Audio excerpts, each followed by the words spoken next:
All right, bet. We are back, episode 98. This is the show about nothing, radio show about nothing, podcast about nothing. To my left, closest left, co-host, co-creator, owner, establisher.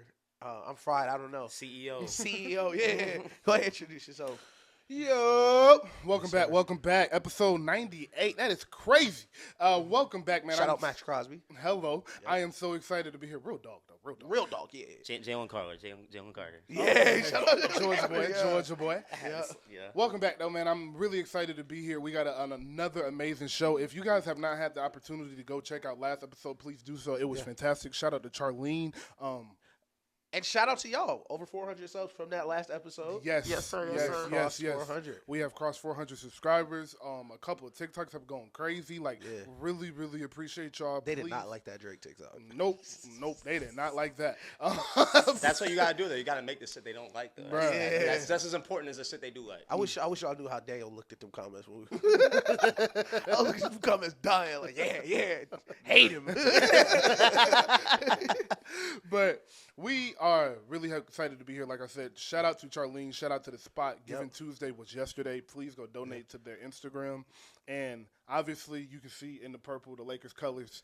Shout out to Brian. We got our boy Nelson in here again. Yes, Philly going crazy. I had to bring somebody from Philly in here to let y'all know what it is, how we feel it, how we seeing it. But I am very, very excited to get into what we are about to get into. It's 4 things we have music related. All 4 I'm very excited about. 1, I get to talk about Beyonce. 2, I get to talk about concerts. 3, I get to yell at Drake. And 4, I get to talk more about music. Where do y'all want to start? Let's do the Drake 21st century rumor. Let's do the Drake 21st Just century right to rumor. it. Yeah, because that was one that I found and I was like, because we dig through the lyrics, like we're those niggas that be looking for stuff, and this came across my desk and I was like, there's no way, right? I was like, they said he asked for 20% and 200 million. Go listen to it. I was like, no way, right? Like, there's no way that's in there. This nigga Drake, to set the stage, set the scene, and I don't know if you've heard this, Nelson, he asked for 20% of UMG, 20%, 200 million. This is in the On the Radar freestyle. Go check that out with Central C. Mm-hmm. What do you think the first words out of Lucian's face was? I mean, if y'all tapped in the pods, y'all already heard it. It sucked my dick. Yeah, I ain't gonna lie. Listen, we gotta blank we'll blank that, but the TikTok will go with that. Listen, he said that shit. I think Lucian got immediately on the phone with his son. Like, yo, this nigga is crazy. I absolutely think he looked at him and called his son and was like, "Oh, he really think he my son?" Yeah, like okay, okay. We went too far with this. Right. We went too far with Brett. I am going out, and I am saying, out of respect for Drake, I refuse to believe he asked for that. Like, I refuse to believe he was talking about UMG. Yeah. Maybe he was talking about this specific 20 artists that I've had a large hand in, and we can point to the streams. Or he was talking to Larry Jackson and Gamma Records. Right. I refuse, absolutely refuse to believe Drake thought he was about to get 20% of the entirety of UMG. Yeah. That is asinine. Like, no way. Yeah, no way. Yeah. There's no one that in any business venture would sit in the same room and allow him to even go into that room and make that. It's unheard of. That is my thing. And that's kind of been my thing with the whole negotiations is like, so you went in there, and whenever you could negotiate, of course, you got your, this is what I want. Mm-hmm. But when they say, go fuck yourself, was there like another lower number under that? Like, there had to be another ask other than 20% of UMG. Bro, it had to be. I keep hearing 600 million on various shows, podcasts, reading. I don't know how true the 600 million is, but that is so much more realistic, especially when your last deal was 400. You're Drake. Your numbers are still your numbers. You're still number one in everything. Right. So money is money. I can see 600. Right. But I also do think Drake wants ownership in something. He would be stupid not to. Yep. The people around him would be dumb not to be telling him, yo, you should be getting ownership in some part of this. As Hove did, as Kanye should have earlier, as Wayne should have earlier, and all the superstars that have come before him. So if he is asking for a percentage, I do think he deserves that. I want to make that clear. Yeah, Drake for sure. absolutely For sure. deserves equity, a percentage, Yeah. something. A little bite. Because I think UMG is publicly traded now, so some shares. He deserves Yeah. something Right. for how much money he has generated them. Because like we said last show, it would be laughable if you found out how much Drake actually has Really generated, made, yeah. has really made for him. So he for sure should get, him and his lineage should get a share of UMG. Right. I Without a doubt. am 100% about that. Right. But it should be like 2%, 1%, like a 0.5%. 5. Yeah, like max. 20% is hilarious. Yeah. Hilarious. My first thought was like, I wonder what would happen if you told one of the niggas in Succession, I want 20 That's the million. first thing I thought. I of. want 20%. That's the first thing I fucking thought of. Yeah, like Nelson said, your business partner isn't letting you walk in that business meeting and facts. say that. Yeah. And Drake didn't ask for that. His constituents his asked lawyer, for it. yeah. His lawyer, whoever Right. it was, asked for it. So Yeah. it's like they wasn't even about to ask for it. Yeah. They was like, what? They was like, hey, Lucian, just pretend we had this phone call. Yeah, And we'll get back to you. 'Cause no. Yeah. I could believe any sum of money though, 200, Right. 300, 400, 500, like Right. money that because it's a lump sum. Right. Ownership is just a different animal, bro. Yeah. Just like And I do think there's something to be said about the facts that came out that Drake's earlier music are what is Carries his streams, yeah. Yes, is what is carrying his streams. So I would assume that's probably More Life and Backwards is carrying most of his streams. Yeah. If you're Lucian, if you're UMG, how are you looking at that? Are you looking at like you deserve what you're asking for, and not the 20%? Yeah. 600 million, 2%. Right. yeah. You deserve this because you have done Right. more than enough, Are you and declining? you essentially outworked your deal. Yeah. So Lamar Jackson win the next 6 MVPs and 3 Super Bowls. He outworked his deal. They Right. should add a little extra change for what they did that last time. Do you think Drake deserves that benefit of the doubt? I'm a Patriots fan. That's my answer to that. You signed for $400 million, my nigga. I don't care how quickly you recouped, my nigga. We are gonna finish this deal, and when it's time to work your next deal, I don't care what you did on views, because you're not dropping One Dance again. You're not dropping Control again. Like, and we own that.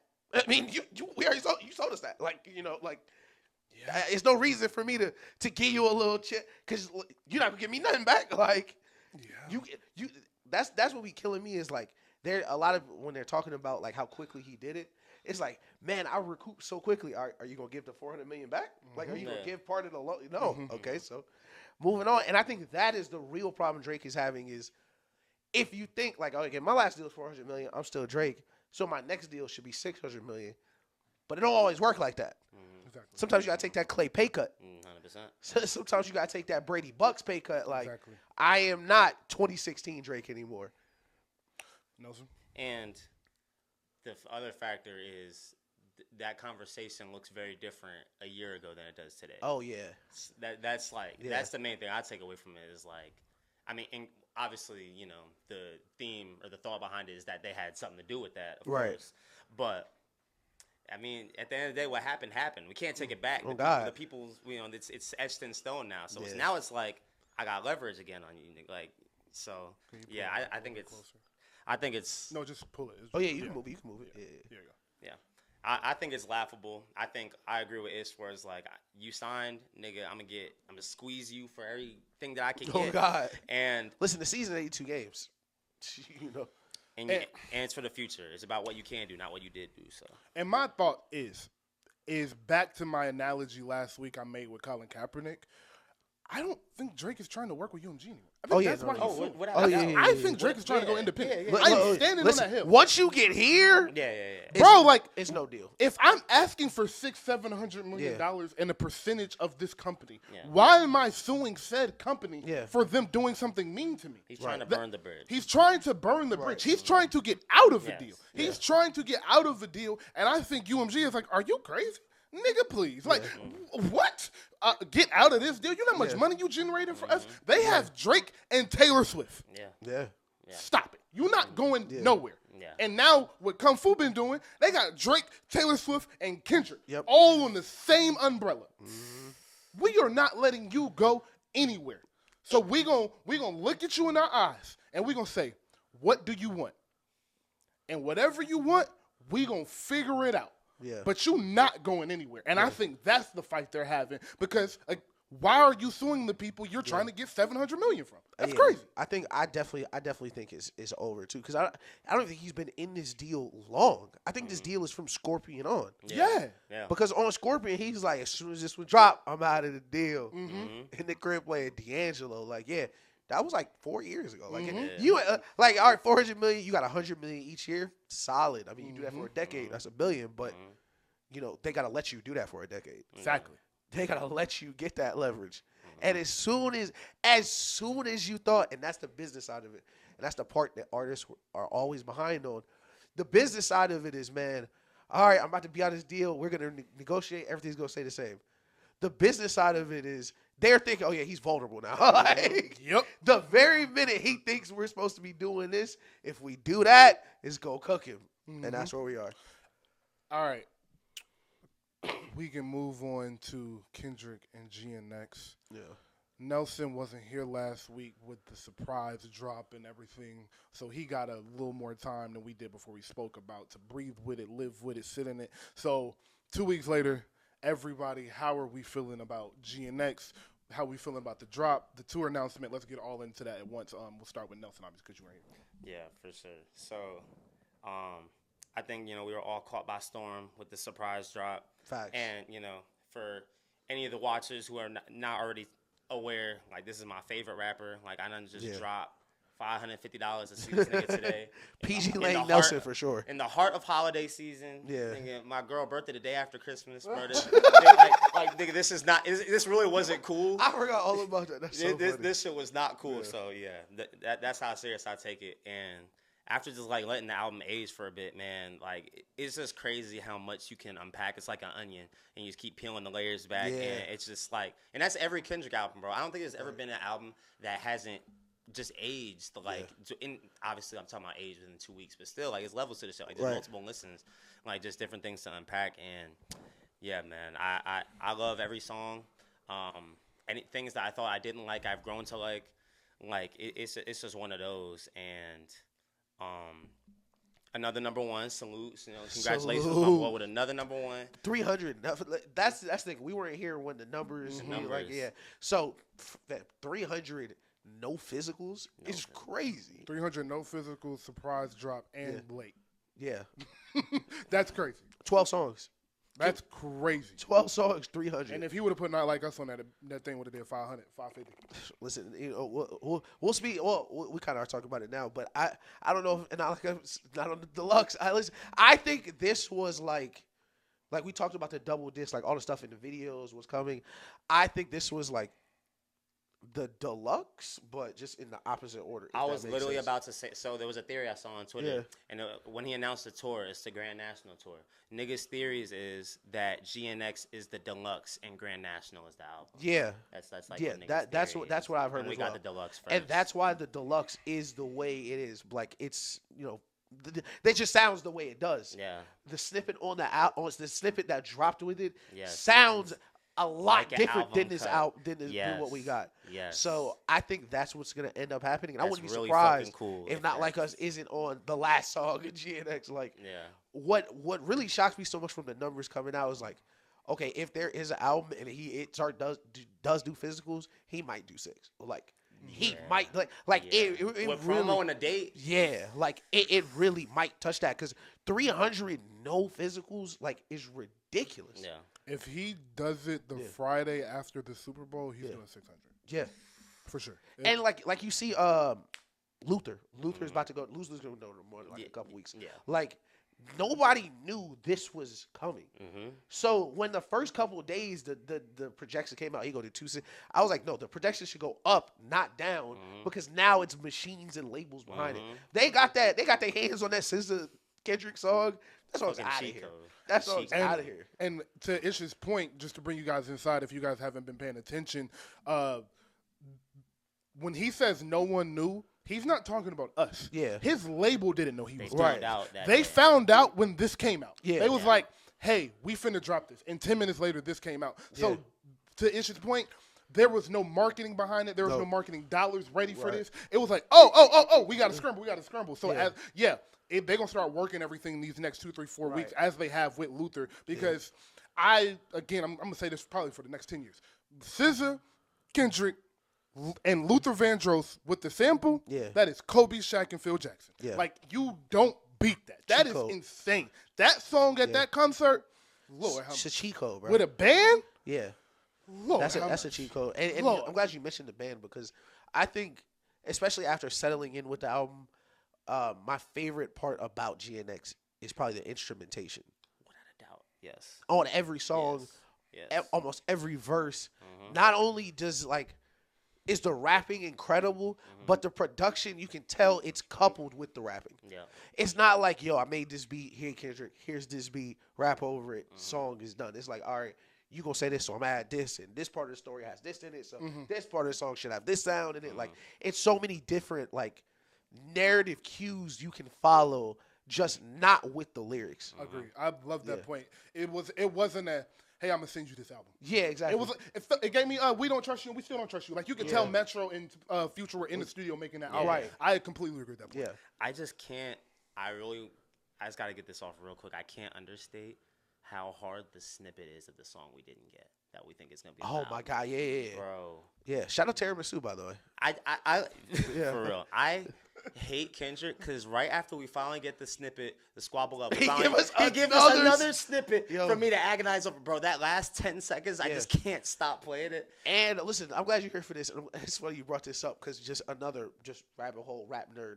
That video is the same location where Future and Metro shot one of their videos for We Don't Trust You. Wow. Like, the video's already out. It's literally the same place. Wow. They're under the same light and everything. So it's something's going on. Oh, I don't know what's going on. I don't know if Future is on the deluxe, which will be crazy. We never heard the end of Like That. The second part of that beat was never touched. I don't know if that's on the deluxe. I don't know what the theories are, but it's definitely something going on with that snippet because why are they in the same place? Why is this? Like, that's probably one of my favorite things about Kendrick is, everything is something. Yes.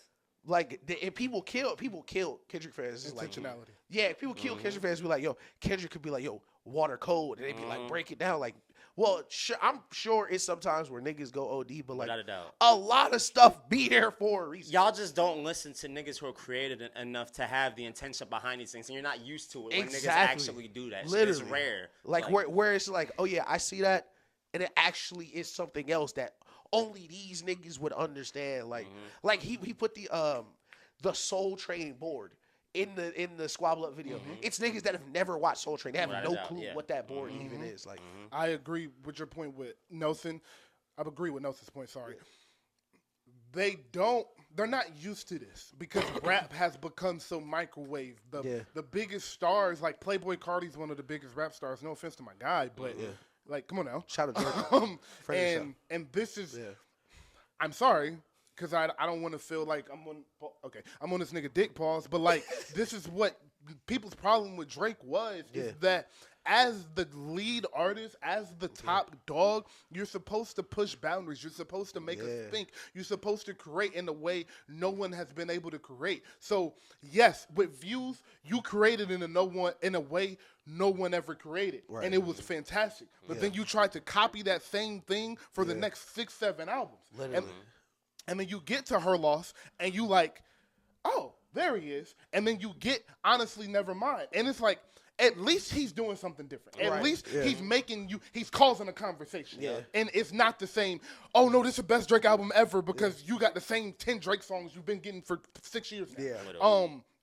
So I think that's the excellent point with Kendrick is everything matters. Everything is intentional. Yeah. And with Hove, everything was intentional. Nas, his prime, Tip, Jeezy, Wayne, Kanye. Kanye made a runaway movie. Kanye made a movie for a song. For one song, he made a movie. Yeah. He went on a tour, the Glow in the Dark tour. Like, just shit. It was so much creativity in rap music. We lost some of that flavor because we lost some of that flavor is not regarding Drake. That is regarding the dumbed downness that the labels allow with the microwave society. Right. So, yes, Kendrick's intentionality is something to be commended, and it's one of my favorite things to watch because we don't get that. Like you said, we don't get that. We get that from him, Beyonce, maybe SZA. Like it's a handful that really take this art word and make it mean something. Right.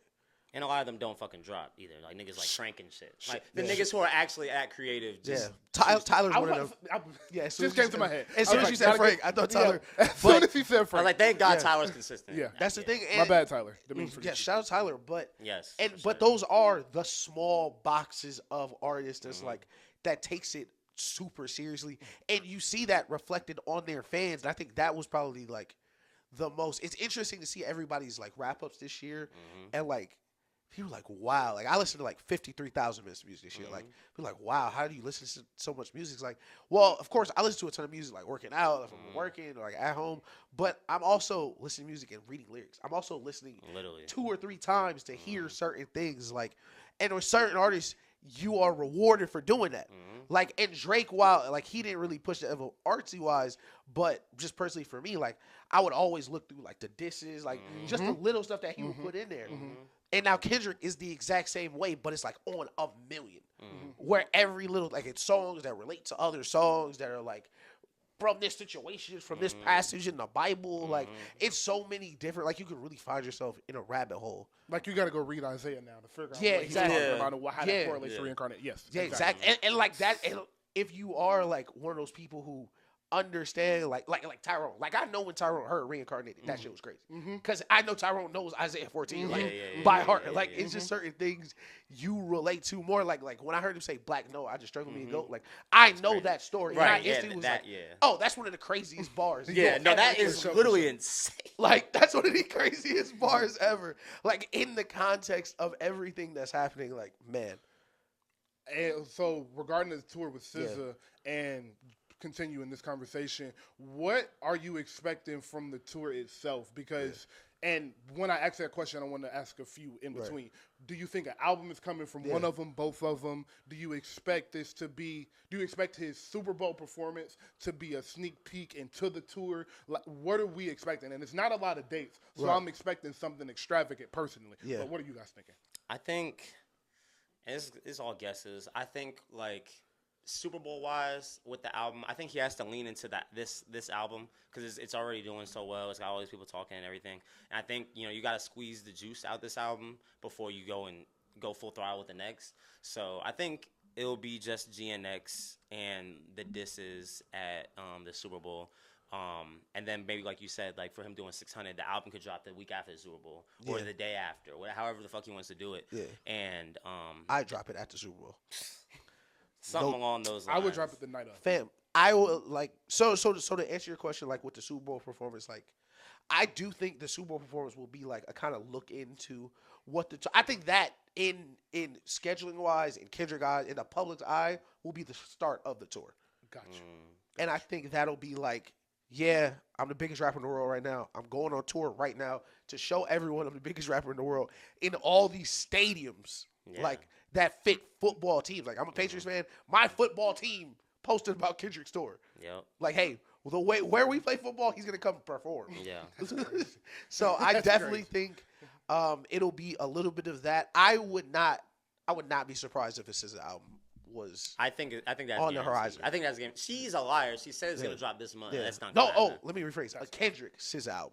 Oh, a collab album. I would not be surprised if they did a collab album. Wow. That would shock the shit out of me, but please do it. Yeah. I believe a solo is coming from both of them, and it's going to be similar to that Baby Keem formula, where on his album she's going to be on 2 songs, and on her album he's going to be on 2 songs. So I think they'll have a lot of music. By the time the concert rolls around, they'll have 7, 8 songs, 9 songs they can do together to make a full. I think they have like 6 now. Like I think they're like 6 now, something like that. So they should have about 10-ish. Yeah, and I agree with you. I think this Super Bowl is essentially the start of the tour and a first look at like, come see me. And as soon as it's over, the Grand National Tour is A, B, and C. Here are the tickets. And scan this QR code as first commercial, first, second, third commercial. Right after is going to be the tickets to his show because you're going to see the artistry. You're going to see the artistry that he displays, and it's going to make people that may not be a fan of him and just like concerts are a fan of him and just didn't really want to go to the concert. Both change their mind for different reasons. And I think not only so just a couple things just ran through my mind that I hadn't thought about. But first, his commercials during the Super Bowl are going to be amazing. Oh yeah, I can't wait to see what Dave Free does with the yeah. promo that because every year they have like, hey, coming up, or like they'll do like a little 30s. Like those commercials from PG Lang are going to be amazing. Shout out Dave Free content wise at all. At all. Yeah. But like if I like asking me if I was Kendrick, the minute the last song ends for the Super Bowl, like, hey, second half of the kickoff, album out right now. That would be my last words. Album out right now. Go get it. Not a bad idea. Not a bad idea. To your point about him, you really think he only performed GNX and this is? Like, well, I mean, no, I'm sorry. I worded that wrong. Only like new. That's the only new content. Like, okay. I don't mean like he's not touching his old. Okay, catalog. I was like, whoa. No. I was like, have you heard Man City? No, that's crazy. No, I mean like because you were talking about do we think we'll get a sneak peek at the next album? Or So anything you like don't? That. I don't think anything gotcha, new. Gotcha. I don't think anything about the new album is gonna touch the Super Bowl. Okay. I'm saying out of the shit he's dropped this year, we'll only hear like maybe TV Off, Right. Probably, Squabble Up. And For sure, not like Squabble Up, and maybe like that. That would probably be pretty cool. And then like he has to do obviously like All Right, of course. Yeah. Which he already did. He's gonna be and he's the first artist to do the same song at multiple Super Bowls. Which is pretty fire too. All right, Loyalty's gonna go off. Yeah. Oh yeah. What is the chances Rihanna comes out? High. For me, high. Like for Okay. me, I high because I don't think it's a hassle. It's like the Super Bowl is in New Orleans. Like she ain't got no problem getting to New Orleans. Like, it's Rihanna. So it's like She's done the Super Bowl before. She's done a Great Super Bowl before. relationship with the NFL. And it's gonna be like I walk out for 5 minutes, I get an exorbitant amount of money, and I get to watch the game, which we probably would have done anyway on some cheaper shit. A$AP Rocky gets one last fuck you to Drake. Yeah, like type shit. So it wouldn't surprise me if Rihanna came out. I would be more surprised if SZA didn't come out. Okay, that's so what I was. That's say. the one guess I'm expecting. Oh yeah. And everyone else, it wouldn't surprise me if even if they don't say a word, Black Hippie comes out. Just be out there type Just shit. be out there That for would the be tough. for Not Like Us or Mad City at the end or Yeah. something like that. Just to be out there with a partner. It'll never happen. But man, Money Trees at the Super Bowl. Oh my god. Oh. It was so satisfying hearing J Rock do his verse. Bro, that's probably That was my the favorite best part. part. That's my favorite part of the pop. That verse is so That's my favorite part of the pop. Man, that song is because J Rock don't even be outside like that. So He like don't, to get him to step outside and hear him actually rap those words. I'm like, that song came. That was an album cut. That was not a single. That song came out on that album. Yeah, but had single impact. It's that good. That man, that is a special song. That's a special rap song. Yeah. But that's my 5 favorite Kendrick songs. Kendrick Reincarnate has entered that. Sing About Me. So yeah, Kendrick, shout out to you. Have we ever done that on here? No. Our 5 favorite Kendrick songs? Nah. Those would be my 3, and then I probably have to throw Not Like Us in there just because of what it did. And lastly, probably features too, or just songs? Just songs. I'm just doing songs. What's the Element? If I gotta stop at pussy nigga, I'm like Element. That original Element. Listen, if the original Element came out, them 5. Yeah. Them 5. Yeah. I can't go in order. No, that was not in order, by the way. But I only have the number 1, and that's You, Off to Pill and Butterfly. That's my favorite. That's my favorite song. That's a good ass song. That shit is a fucking haymaker. So that Money Trees. I'm sorry. Before you go, I'm taking Element out for Black Boy Fly. That has Air to Follow. That song has meant a lot to me since I heard it the very first time I listened to that. Air to Follow. That song is definitely special. Yeah, You. Damn.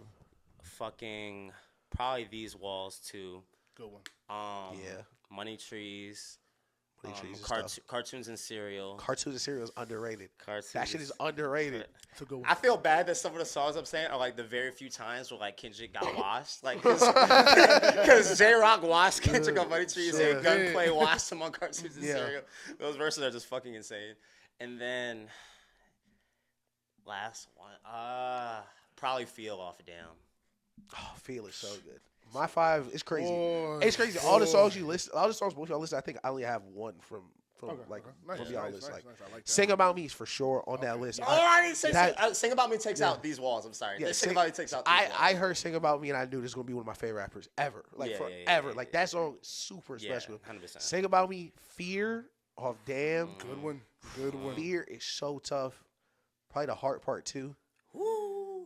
That's your favorite Heart? Yeah, that's my favorite Heart. Mine's Part 3. Yeah. Or like, they're all so 2, 3, and 4. I feel like are like the pinnacle though. Yeah, like it for sure. peak. Like Yeah. Father Time. Good one. Father Time The is sample That's a feature? special song. Yeah, 100%. Father Time It's definitely is one of the best yeah. on that album. Yeah, for sure. And that last one is tough. I'll probably say Mortal Man. Mortal Man is You crazy. took like all the deep ass cuts. I love it though. Dog, wait, those dog, are all the like. them songs. That's like a 40-minute playlist. Like, those 5 songs are like Yeah. 40 minutes. He's just getting his shit off. Like- no, oh God. That Mortal Man shit is crazy. Like, I think because Kendrick is one of the few artists that can like, I could see an 8-minute song and be like, wonder where he's going. Yeah.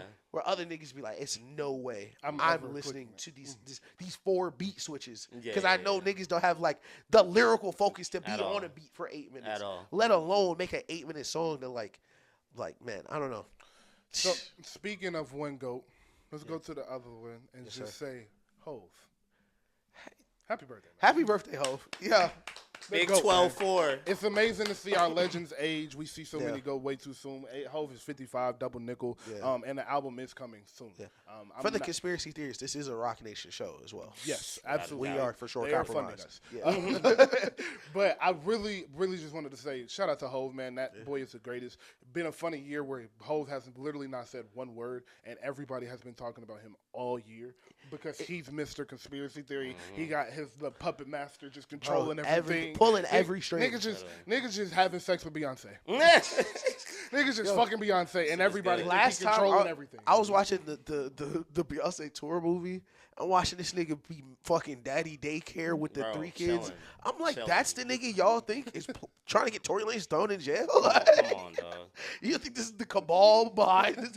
He got 4 kids. Like, I got niggas in my group chats trying to say like he's the Diddy that didn't get locked up yet. Like, I hate that. That's probably the corniest thing from the I think day. it's so lame. Like, bro, that what? that 2 weeks. That 2 weeks where it was like, y'all know who's next. No, I don't know. Why do y'all hate Jay-Z this much, Yeah. bro? I want to say this, and I don't want to serious this out. I just give me 30 seconds. Yeah. You saying, "Oh, I bet you don't know who's coming." You know he did that. Is essentially wishing these horrific acts have happened to somebody, To somebody. Exactly. so you can get an ego Creating boost victims, to yeah. be like, "Yeah, told you he was an awful person." Right. Why You're are the you awful Why person. are you hoping this is a thing? Yeah, that why are you rooting You for niggas that? are sickos. Weird as You're fuck. actually sickos Yeah, for no, Weird, thinking that's that. crazy. weird as fuck. Yeah, dog. no, that joint is crazy. And did y'all see the tweet about the girl and the R. Kelly DJ or whatever it was? I don't think so. So this girl, she was at like a thing and he was playing it and she put it on her phone like F. R. Kelly or turn it, so it's something like tell him to turn it off. Yeah. And I guess he changed the song. And he went over to like talk to her. He was like, "Yo, can I talk to you?" She was like, "No, get the fuck out of my face." Like, yeah, no, I don't. Like, it's nothing to talk to y'all about. Like, that is weird, bro. Yeah, like, without a wishing someone would act like that is super weird. Yeah. It's so strange, bro. And So strange. and the crazy thing is like Jay-Z has like stood so much for hip hop. Like what? Jay-Z is so cold. It would be like me like wishing a scandal on Braun. Like, why would I want it to end like There's that? Why barely any good people left. Why would we want to taint? Hov is like legend of legend right now. My thing with Hov is I always say, like, as much as Wayne is my GOAT, will always be my GOAT, I always am like 1A, 1B. Because you got to put Hov at 1A because when you make a top 12 list, every nigga on that list other than Nas and Pac is Hov's son. Yeah. So it's Yes. like every one of them, every time Hov is brought up, the greatest ever. Big bro, thank you. Everybody From says everybody it. that Everybody speaks says about it. him, Right. other than them two. So it's like, bro, you can't not say that nigga to go. Like, that's- Everybody is saying he to go. That's Hov. Like we, that's we Hov, was talking bruh. about we was in that group chat talking about how Kanye, all the best features on best verses on Kanye albums are features. Like that Never Let Me Down feature came out on the College Dropout. On the College Dropout, he said everybody want to be Hov, but Hov's still alive. That was 20 years ago.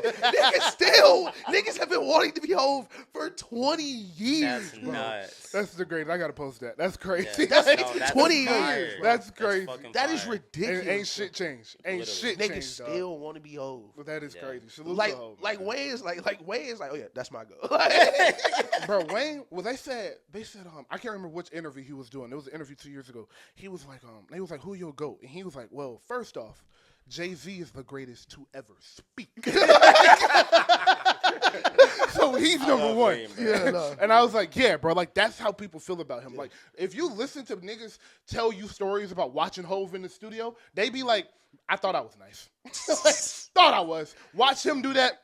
Nah, I'm okay with taking a step back. Last call, I had me and Charlene. We listened to on the way back. We listened to like those like last call type records, like where artists rapping up.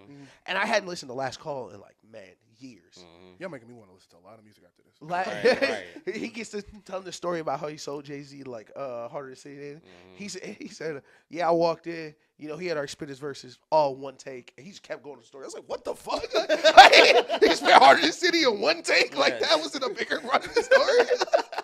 Nigga is not real, bro. Yeah, they said, but I love hearing the story. If you hear the story about why Hov raps everything in one take, it's because when they first started recording music in the 90s, it's expensive. It's expensive. So, like, you had to roll the tape back every single time you messed up or something. Right. So you had to learn how to rap that motherfucker one time so you had to spend no money. And that's why he one take out. Like, that shit is crazy, bro. Oh, man, salute. He done asked yesterday in the chat, he was like, he asked me, bro, Family Feud from 444 or from D6. And I clearly, like, I knew the whole time it was D6, but it hurt me to say it because it's Hov. I feel like, why am I picking this over 444? Like, I feel like a bad person for saying it. But like, nigga, like that Family Feud is fucking. That's one of my favorite Drake and Wayne songs for sure. Easily, that's my favorite. That Wayne, that's one of Wayne's best verses in past 10 years. That verse is insane. He started slopes, nigga, hills, nigga. I was like, whoa, like, he started tripping. Do the thick triple. Oh my god, man! Happy birthday, Hov, dude. Happy birthday. Favorite Hov bar? That's how we end it. Just off to the cup. Or favorite Hov moment. Favorite Hov moment. It's not a bar. It's not a bar. But the end of Imaginary Players. You probably hop on my dick right there. What's the difference between a 4.0 and a 4.6? Like 30 or 40 grand cocksucker beat it. That is what he said. You probably hop on my dick right there. Right in front of you, bitch. That's fucking. Oh, man. Yo, Hov's so fucking cool, bro. He made looking cool look cool, bro. Yeah. What is. He had niggas in sweater vests and jeans in the club. Yo, niggas was like, no suit jacket, suit vest, dressed down, gloves on. Like, what? Okay. Why are you dressed like O.J. Simpson's driver? Like,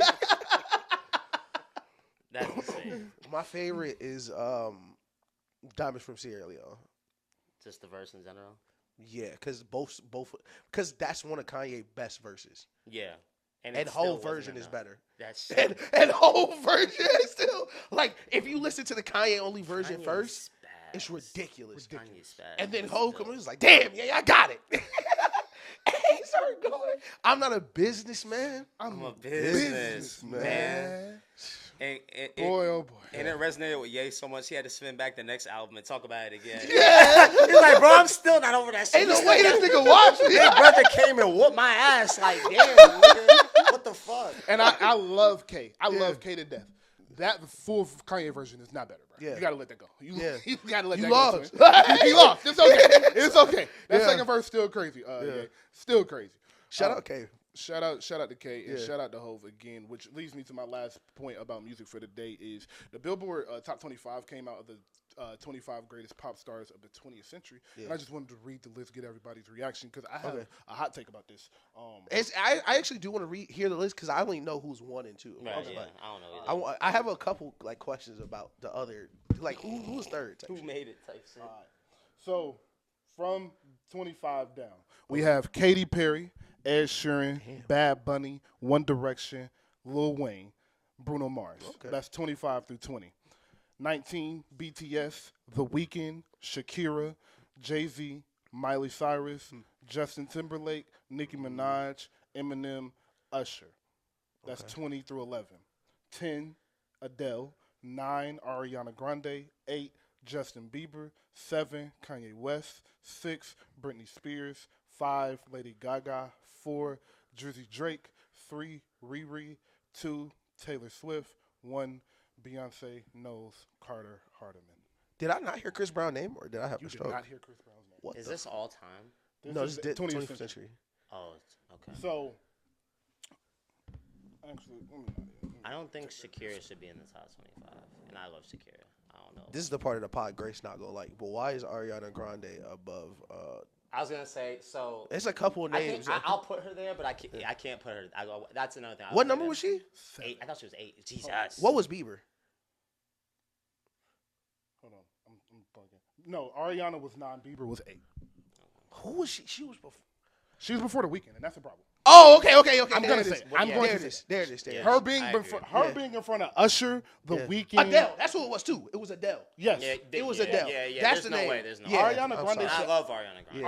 Ariana. I like her more than Adele, but Ari should absolutely be on this list. Without a doubt. She should not be in front of Not Adele, Usher, Nope. Miley Cyrus, Nope. The Weeknd, Nope. and honestly, Justin Timberlake. Like, she shouldn't be in front of any of them. Yeah. And I'm going to throw Nicki in there, too. She really shouldn't be in front of her, but we can have that conversation. So I'm not going to say I on would that. argue That that could be Nicki a conversation. I'm not going to really stay on that. The But Barbs them have five, sent me so many death threats the last month. Like, they're a sick breed. I'm just gonna leave myself. I'm just not gonna go. My biggest problem with this list, shout out to G6. We wish you was here. Yeah. Justin Bieber should be at 4. What are we doing? Yo, Justin Bieber should be. What are we doing? You're 100%. Justin Bieber should be. way I'm higher. sorry. I've never put on a cake for Justin Bieber in my life. This will Some be the things first can't be- and last time. Do y'all not remember who the fuck Justin Bieber I ain't is? gonna lie. Y'all wasn't there. Justin Bieber was the first nigga I hated on for no reason. Me too. Justin Bieber was the first nigga I, for short, just hated that. Yeah. Dog, Oh, there was a reason, honestly. I can still rap that Jaden Smith verse. Yeah, no, that's just. Stop playing with that young nigga, Yeah, man. yeah. What is wrong with y'all? Listen, Justin Bieber got some classics too.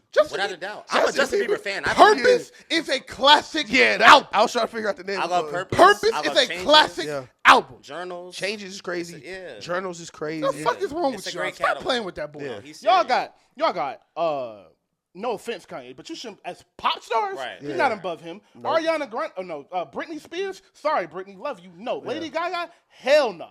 Definitely not Lady Katy Gaga. Perry was low, right? No, she was the last. She was one. 25. Yeah, she was low. She was I 25. thought Katy Perry would be higher. I'm surprised Hove is on this list. Me too. Because Hove isn't a pop star. I feel That like should be Chris Brown. Shakira should be Chris Brown. I think we should take Yeah. Shakira off. I So- don't think she's That's top a fact. 25. Bro. the real top 5 should be Beyonce, Yep. Taylor, Yep. Justin, Rihanna, and unfortunately, 5 should be Drake. It should be Drake, but 5 Yeah. and 5B should be Drake and Chris Brown. One of them should be round out the 5. Listen, I'll what put if I Chris want to over put? Rihanna? What if I want to put The Weeknd at 5? You be wrong. He's the most streamed artist this year too. I understand. You be I love The Weeknd. Pop wide? I don't know. Chris Brown. Can I make the argument for Chris Brown over Rihanna? I feel like Chris Brown should be over Rihanna. Chris That's Brown. tough. Chris been doing this for 20 years. Riri too though. I know, but she's like the catalog. She Chris did stop. is She did stop. Every She did stop. year. That's true. 45 songs. Yeah, no, he did. He of has dropped 30 greatness, songs. and this they're year. all good. I gotta hard. go, Chris, bro. So do your everyone do your top 5. Do your top 5. my top 5 in order is Beyonce. So let me be honest. Y'all gonna get mad at this, but in order it is Beyonce, Justin Bieber, Jeez. Rihanna, Jesus Taylor, Christ. They're gonna take this show down. Chris Brown. God. That They're is gonna my take this 5. show down. That's the real They're 5. gonna take this show down. They're gonna kick open the door as soon This as you shit might upload. not see the light. As soon as you upload this video, they're gonna kick open the door. Oh my god. I'll do mine. Oh my god. Listen, if we're telling the truth, if we're telling the truth, if we're telling the truth, Oh shit. if we're telling He's the about to truth, put The Weeknd number 2. if we're telling the truth, this is my list. Heart of hearts, this is gonna be my list. I swear to God. Beyonce 1, Adele, Okay.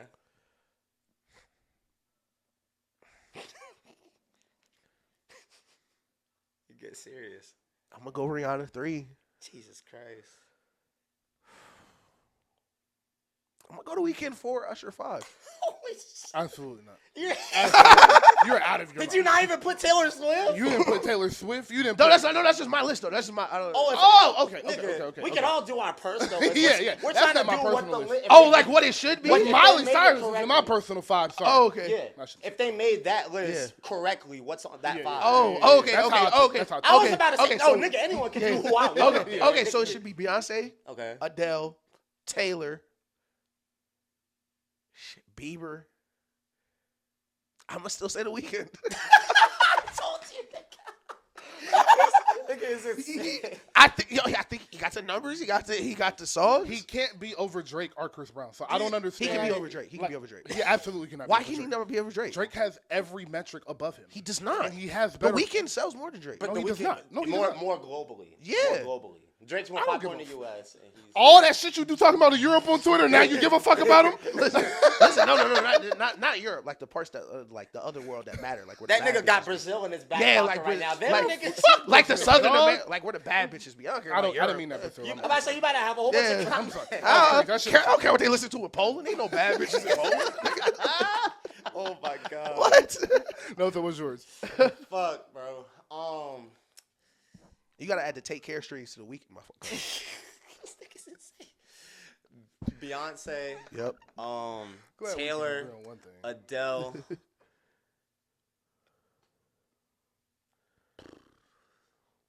Bieber. Chris Brown. Okay, so how are we putting Adele in the 5? Why are y'all doing that? I think Adele is like one of the greatest singers ever. I think literally like she is in the Frank Ocean tier where it's like just when she comes, it's and it's crazier because she's pop. Like not everyone listens to Frank. Like Frank's revered as like a creative goat, but like Adele is in like your 60-year-old librarian's like iPod Nano playing. Like it's like my mom is an Adele stan. So we don't take a hint into the word. I mean, we don't take any notion to the word star in the pop star category. No. She's a star. She is. No, I think she's a star. No. Mega star. So there's a difference between being a mega star and you feeling like a mega star. Okay. I feel like the Biebers, the Beyoncés, the Rihanna, Chris Brown, Drake. Who else did we say? The Weeknd. Yeah, I would throw him in there too. Who did I have in 5? Taylor. Yeah, Taylor. Those 6, 7. Right. At some moment, they have all felt like, oh my fucking God, these niggas is everywhere. They're superstars. They're in commercials on TV, pop up, anything. They're superstars, and then the music numbers and everything follows. Okay. I think Adele has everything music related, but she drops and she hides. She doesn't even tour. She just goes and she did a residency. She wouldn't leave Vegas, and then she did a big ass one in Germany too, where they built an arena for her. So it's like she doesn't give. You have the star power of pop star matters, I do think that's why she's at 10 on this list. That's fair. I definitely think she's less. So, question: do you think her not being American plays into that? That is why Justin Bieber's not higher. He's Canadian. God damn it! You're saying absolutely right. Like if Adele was from Dallas or Justin Bieber. Yeah, I'm saying in terms of the way the world views. Oh, you talking about the world? I thought you were talking about the bias. Okay. No, I mean both. No, I mean both. Okay. Because I think Adele not being American plays, and Bieber plays into just how.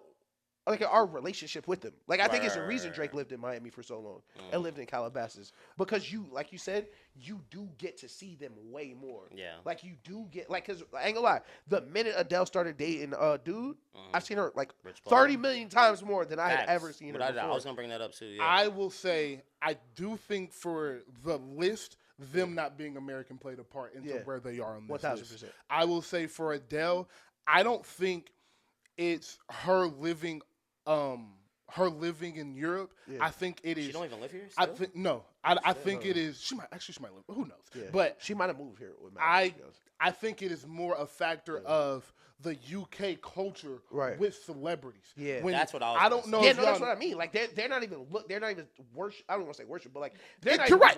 They're not even worship the way we worship. Yes, and that's my point. So because like she didn't grow up watching Michael Jackson and Prince, and obviously she did, but you understand, like from the perspective she got was not the perspective of the worship in America we get. So I think that plays in the role in how she moves for sure, for absolute sure. Well, you know what?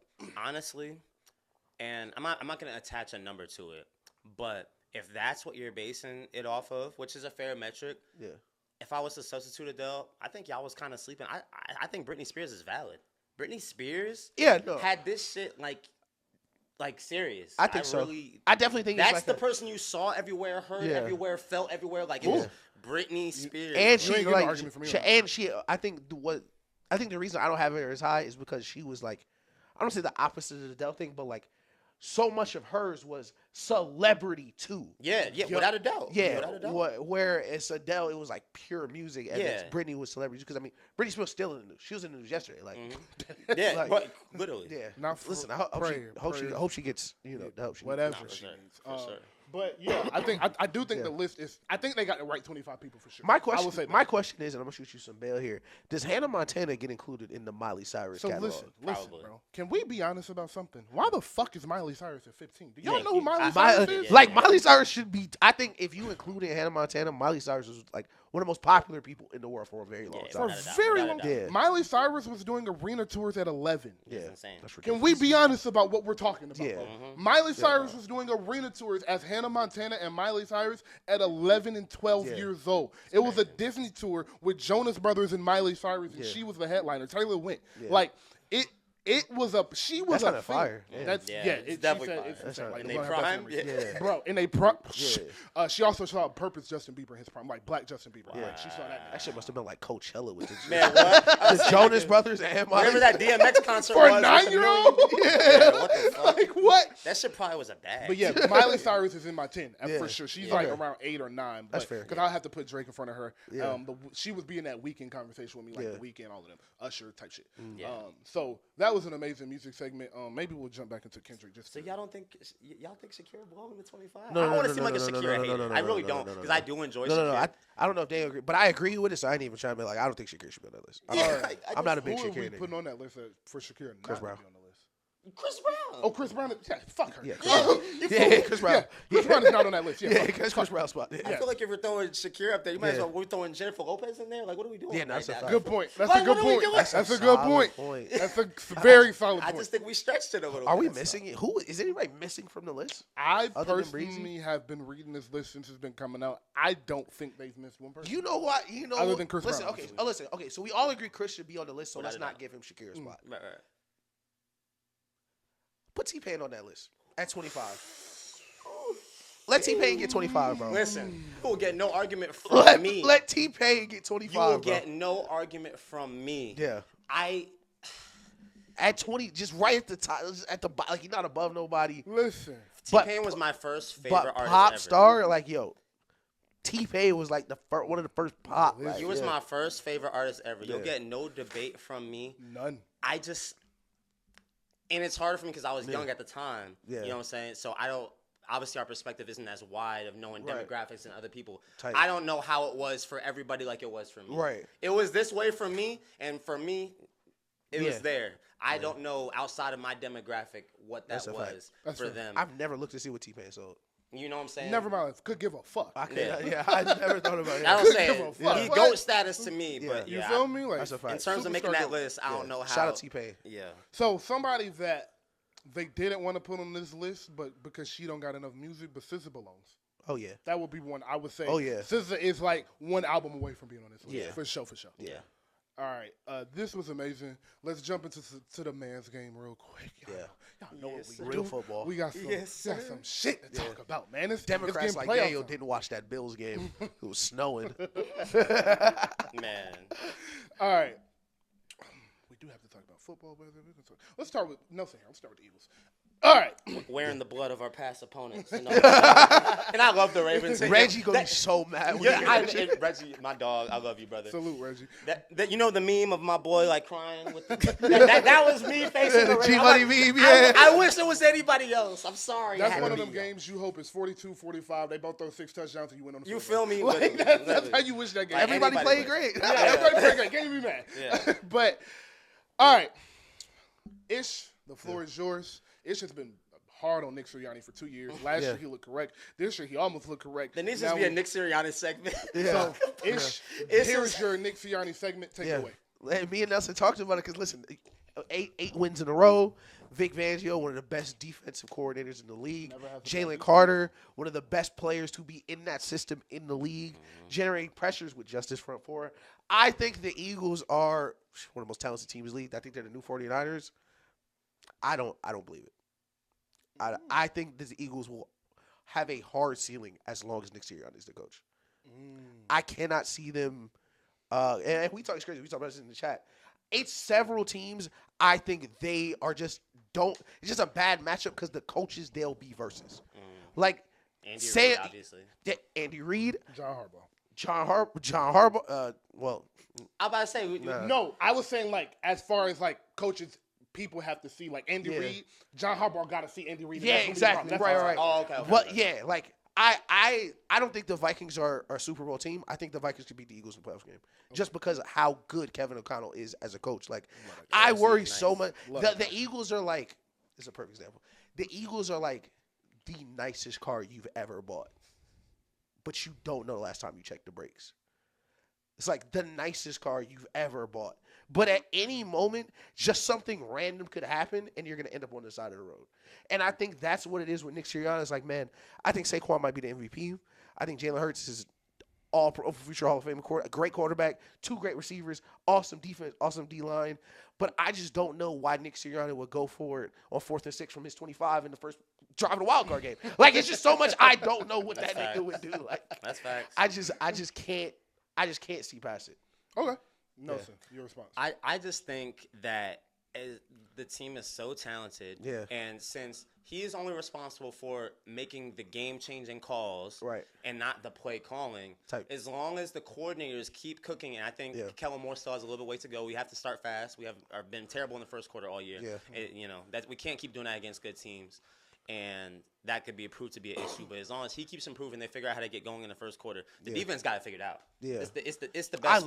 I love the defense so much. I love Vic Fangio. The defense is literally like actually fun to watch. Like it's actually insane. Like the tackling. Like I don't know if you noticed the tackling against the Ravens. Like it was great. It's a masterclass. Yeah. So I'm not even worried about that side of the ball. It's really just if we can get the offense to play 4 quarters. As long as we're in position score-wise where he doesn't have to make as many of those decisions, we straight. You know what I'm saying? Like, there was just literally it doesn't happen all the time. You know, everyone faces adversity. Yeah. And obviously we are because we can't score in the fucking first quarter. But there's a lot. It rarely happens, but if you could be in a position where you're just that good, and we're playing bully ball, bro. We're just running the fucking ball. And can't stop. Like, it's just such a dummy-proof formula. I think they just really mastered a dummy-proof formula that if they could just position themselves to where as long as you just don't get in a terrible situation, just manage the game. 1,000%. It don't got to be sexy all the time. Like, they could just do that shit. Yeah. Me and Ish have been doing this show for 6 years, going on 7 next year. We're almost at 100 episodes on YouTube.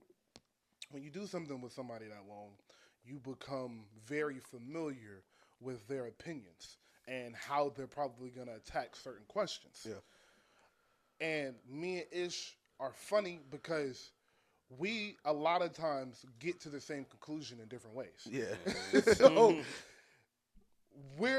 I kind of feel the same way Ish does, but only about the Vikings. Like, the Vikings was a good I'm only worried about the Eagles in the NFC against the Vikings. Okay. And I will go through the rest of the teams and explain why. Detroit, I'm sorry, Barry. I love you. One of my longest standing partners. They're too injured on defense. You can't keep overcoming that. Right. And because the Eagles have started to realize maybe Jalen Hurts don't need to throw the ball 30 times a game. Right. Let's just control the clock and give the ball to one of the best running backs we've ever seen. Literally. Okay. Now that I know they're going to do that, you're putting pressure on Jared Goff to score on 4 out of 6 possessions in a playoff game. Right. I don't know if I trust him to do that. Green Bay. I think their defense is too young, and I think Jordan Love is guaranteed for a turnover. Yeah. And because Jalen is not turning the ball over now, and again, clock management, I would be very confident against them beating Green Bay. Right. The Falcons, shut the fuck up. Rams. Who else is the Rams?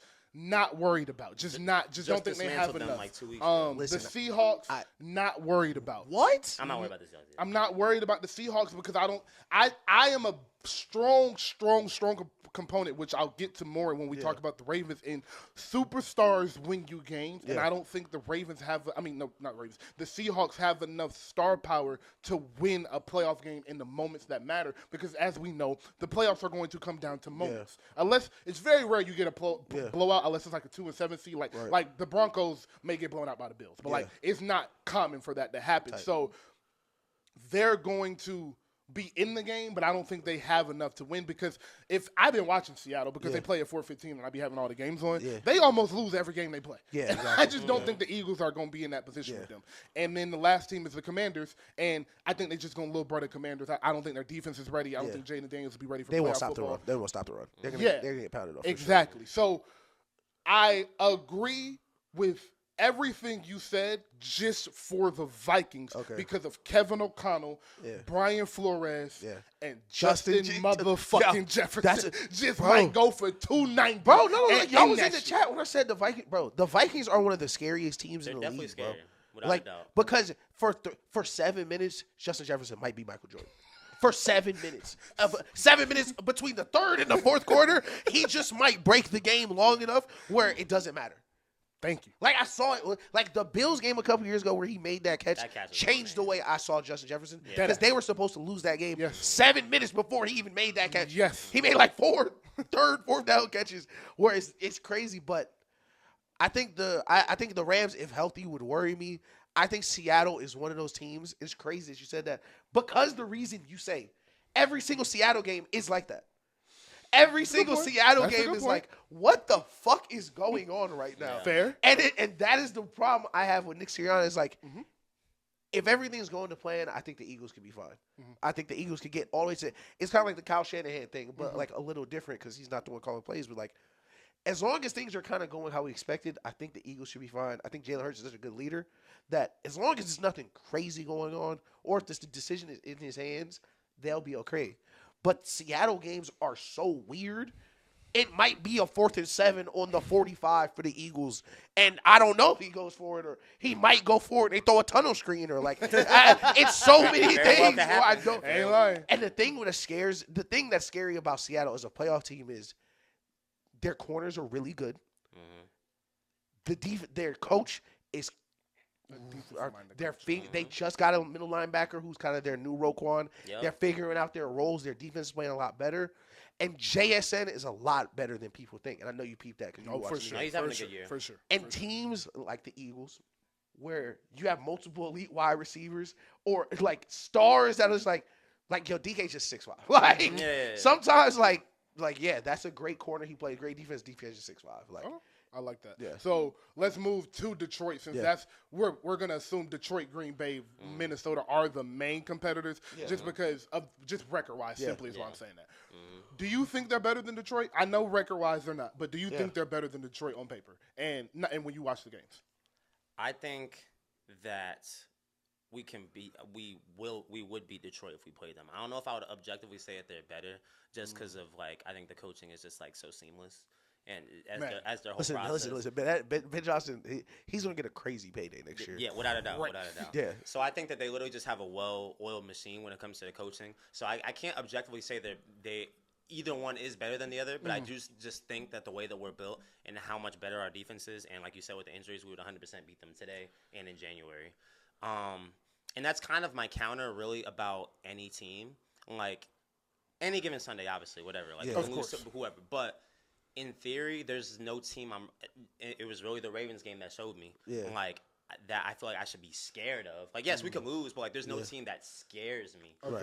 Just after that, like I just feel like we've just solidified like we're the best defense. And like y'all talking about Jalen Carter, so on and so forth, bro.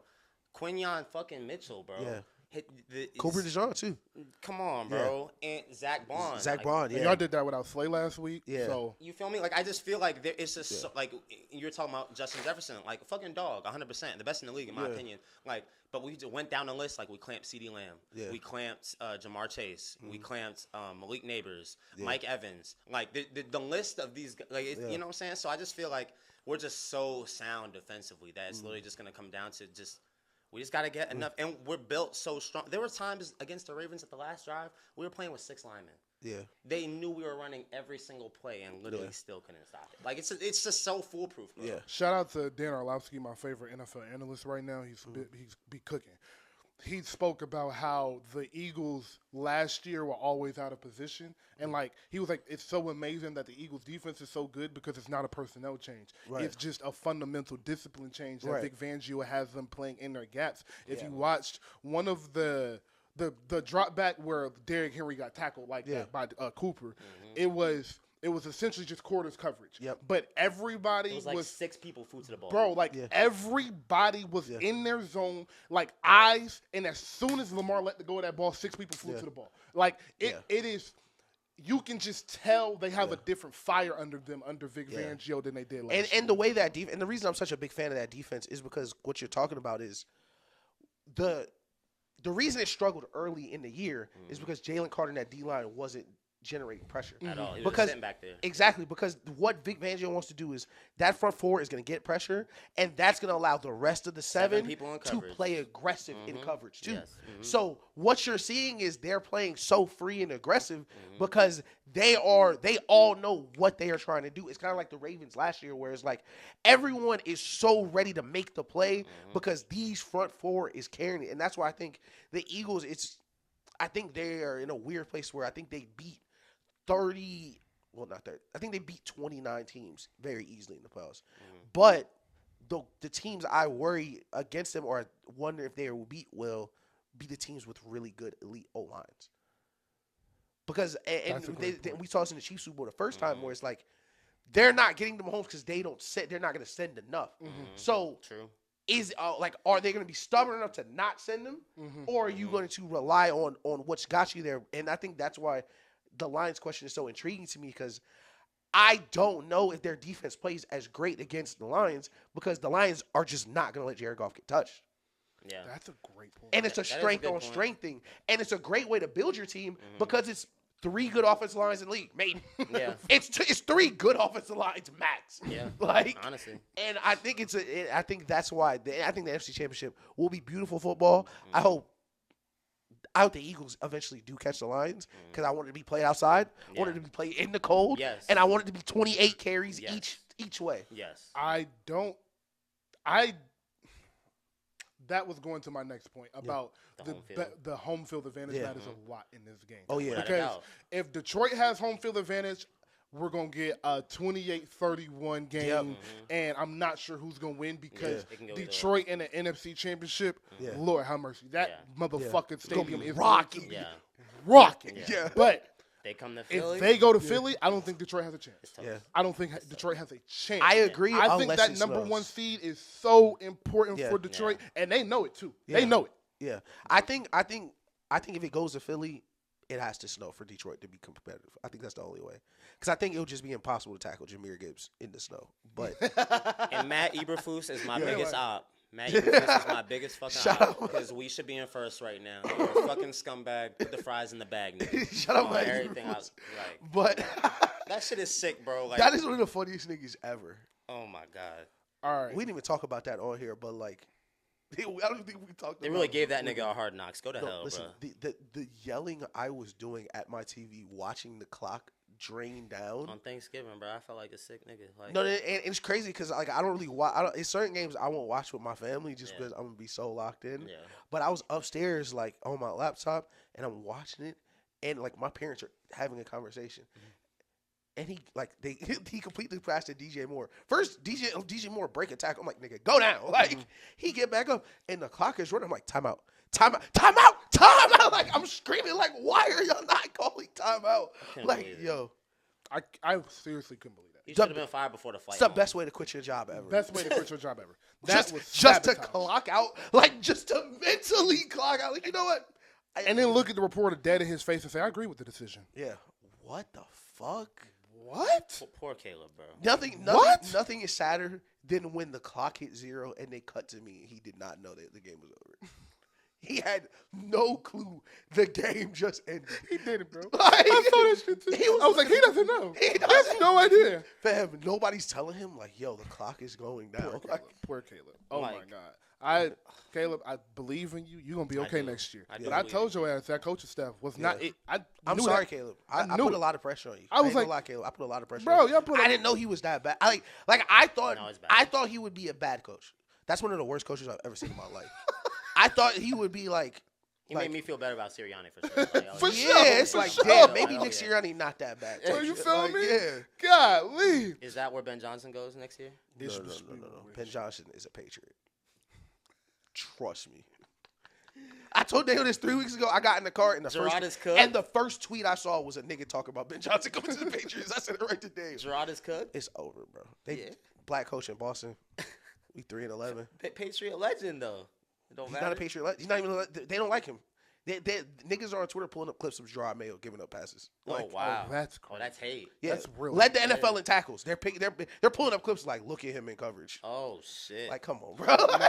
That nigga said once they go out there, ain't nothing I can do. What did Kanye say? That's a real nigga right there. But I did my job Monday through Saturday, dog. I told the nigga like. What did Kanye say? He said racism's still alive. They just be concealing. Oh yeah, for sure. Especially in the NFL. That's tough. It's probably worse in the NFL than damn near anywhere. Eric Bieniemy won 2 Super Bowls. They sent that nigga to college. Sent that nigga to NCAA. They say he too mean. What? Like these are grown men. Yo, bro. I'm telling you, I could. Yo, shout out Deontay Johnson.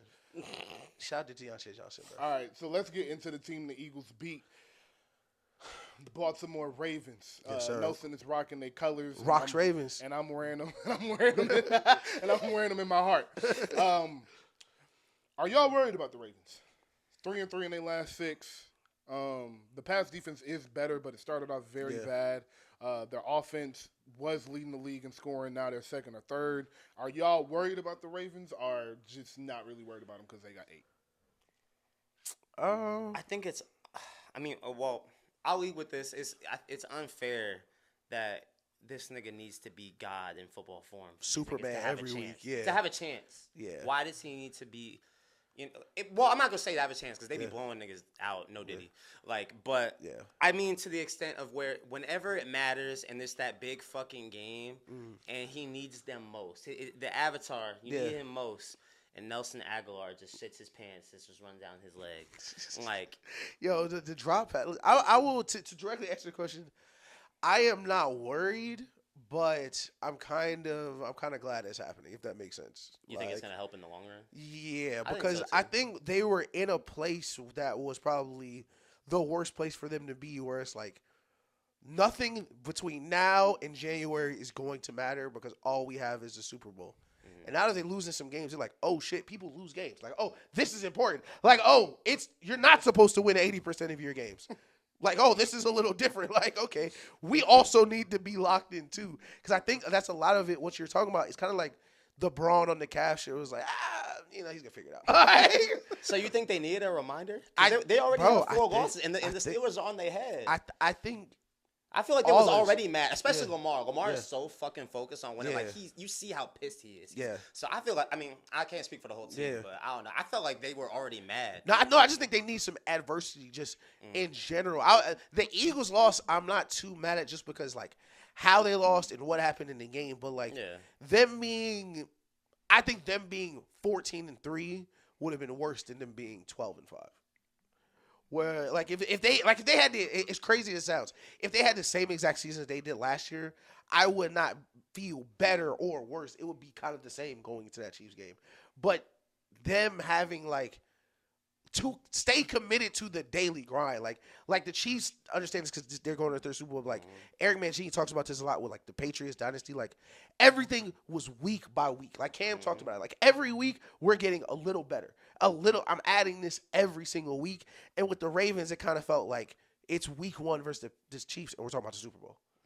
Like, why are we talking about the Super Bowl week 1 versus the Chiefs? True. It's kind of like the reverse Dallas Cowboys effect, where it's like the Dallas Cowboys are never good enough to be talked about the Super Bowl, but they're always talked about. But the Ravens are so good, they have to be talked about in the Super Bowl.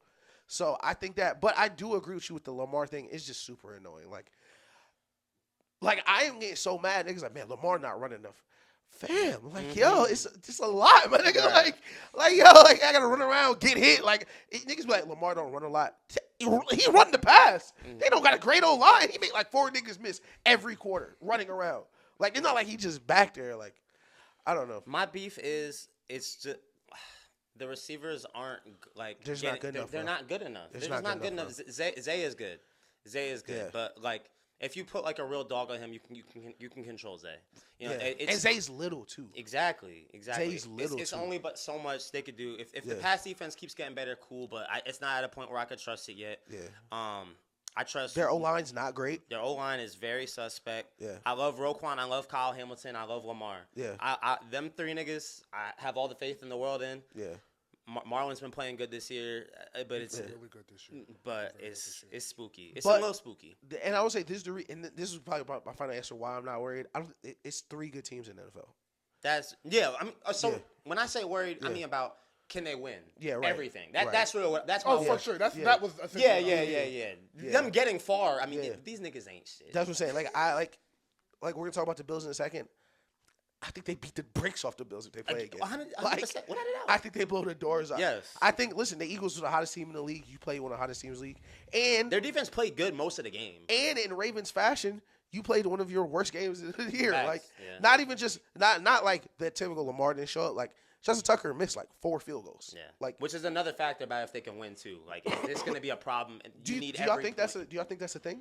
So if it is, I don't care because they'll have a new kicker in the playoffs. That is how I feel. I feel like either Justin Tucker fixes it or he doesn't fix it in the next 2 games and they're like, sorry, figure it out this offseason. We'll re-sign you, but we're going to cut you and sign a kicker. I think that is exactly what I think. I would like them to have that kind of wherewithal, but I think they're scared. I don't think they'll do it. I think they respect them too much. Harbaugh don't got the stones for I that. really don't think if that was a Patriots team, I don't think Harbaugh got the stones for that. He has lost 4 games this year. Like I know. And it's not been like it's not been like, oh, maybe it's not been like he missed a field goal in the 4th quarter and then hit the next 5 and we're saying it's like, whoa, he missed? Yeah. It's like he missed that? He's missing chip shot field goals, PATs that are coming. The Steelers game he lost, the Raiders game he lost, and this Eagles game he's lost. So 3 games he has lost himself. Yeah. If he loses the Steelers game again and then misses a game-winning field goal or something, they're cutting him. I'm telling you, they have to. But they need to do it now, though. This is the bye week. I feel like if they're gonna do it, this is when you should do it. See, I don't think he has the stones to do it. I agree. But we haven't even hit the worst case scenario yet.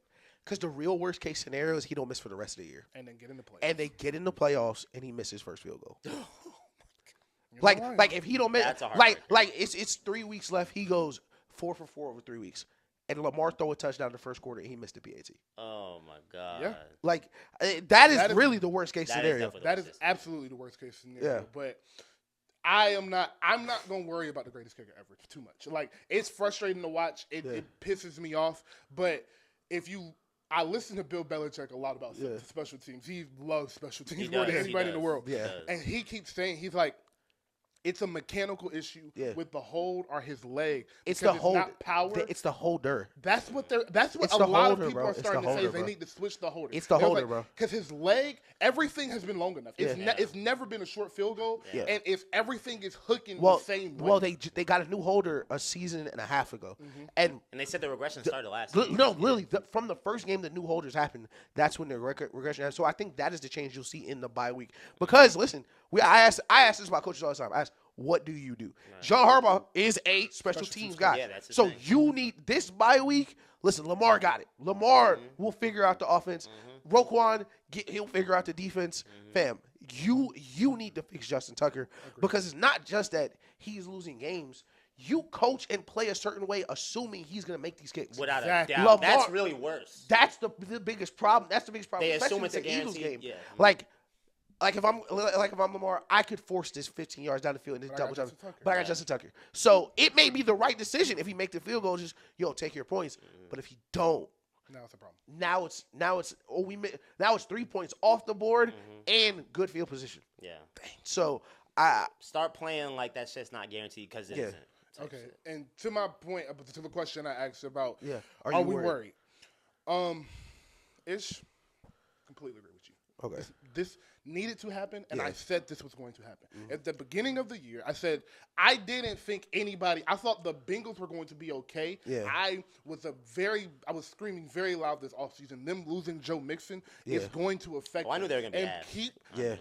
People keep talking about Joe Burrow and his numbers, and I'm like, yo, Joe Burrow is having to do all of this because they can't run the ball. Yeah, exactly. You can't control the clock. So the defense that is piss poor has to continue to come on the field. The reason the Ravens were winning games with the worst pass defense in the league is because they were running the ball and they were always on the field. Right. So That was a quick tangent. Sorry, but I didn't think the division. I didn't think the Steelers were going to be this good. It's essentially what I'm saying. Right. So I thought 12 games was going to win this division. So I predicted them to win the division. But I said they were going 12-5 or 11-6. Right. Because of exactly what you're saying. Yeah. They were like, all right, we lost to Kansas City. Oh well. The week after, they were still frustrated about that. They looked at the Raiders like, man, I'm the fucking Raiders. Right. And they had a 10-point comeback in the fourth quarter because the Ravens lost focus. Yeah. They rattled off 4 straight. Looked like the best team in the league. Lamar's finna win his MVP. Won 2 of their next 3. Same thing. Yep. Oh my God, this is the best offense in the league. Jackson 5. All of this, and now it's complacency. All right, back to the Chiefs. Yeah. Back to the playoffs. Who cares? Exactly. And now this is the time where it's like, oh no. This ain't NBA. Right. This ain't the NBA. We can't take a month and a half off because we the Warriors of 2017 or the Cavs of 2016. Yeah. We can't do that. We got to stay focused. We got to work on the details because details win you games. So we got to stay disciplined in those factors. Right. And I think them losing these games in these small, minor ways is going to force them to lock in. And I like that they're playing for the division now. So every game for the rest of the season is starting to get that playoff intensity. So when they get to the playoffs, it's not an issue. But here's my biggest reason. And you love superstars, so I think you can agree with me on this. The way I look at the NFL and the way I really judge Super Bowl teams, kind of until Patrick Mahomes took over and just started ruining shit, but how I really look at them is, so the first question I'm going to ask is, do you have a superstar quarterback? Yep. And then the second question I'm going to ask is, do you look like the best team in the league for an extended part of the season?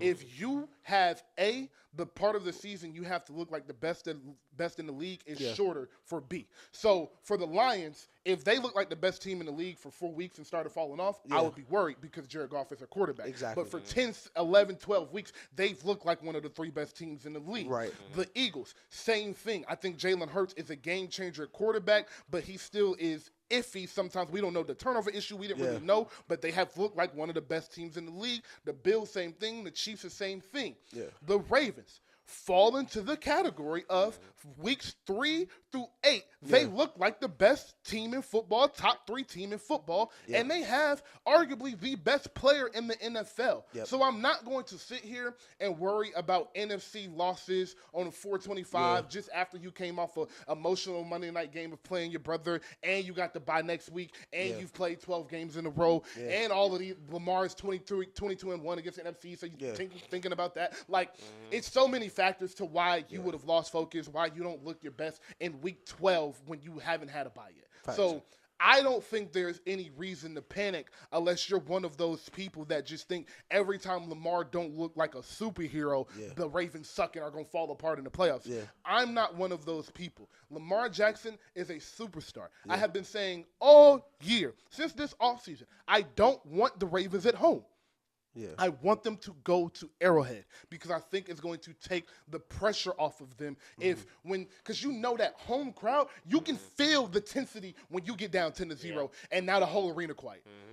Versus you get to the Chiefs, you go down 7-0 and now it's quiet in there. Or they go up 3-0 and you go up 7-3. Now the pressure is completely different because you can, it's the home crowd. They're supposed to be yelling. Now we feel them get quiet. That's going to give us a step in the right direction for our offense, our defense, the momentum, et cetera, et cetera. So I'm just not worried about them yet because Aid is back there. And this is the best he's looked.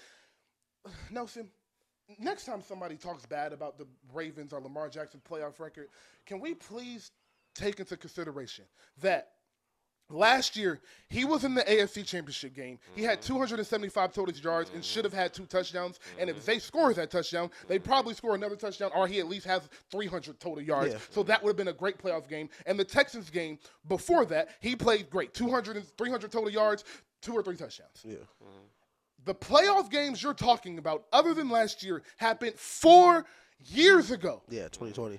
It happened before Joe Burrow went to the Super Bowl. All of them. Literally.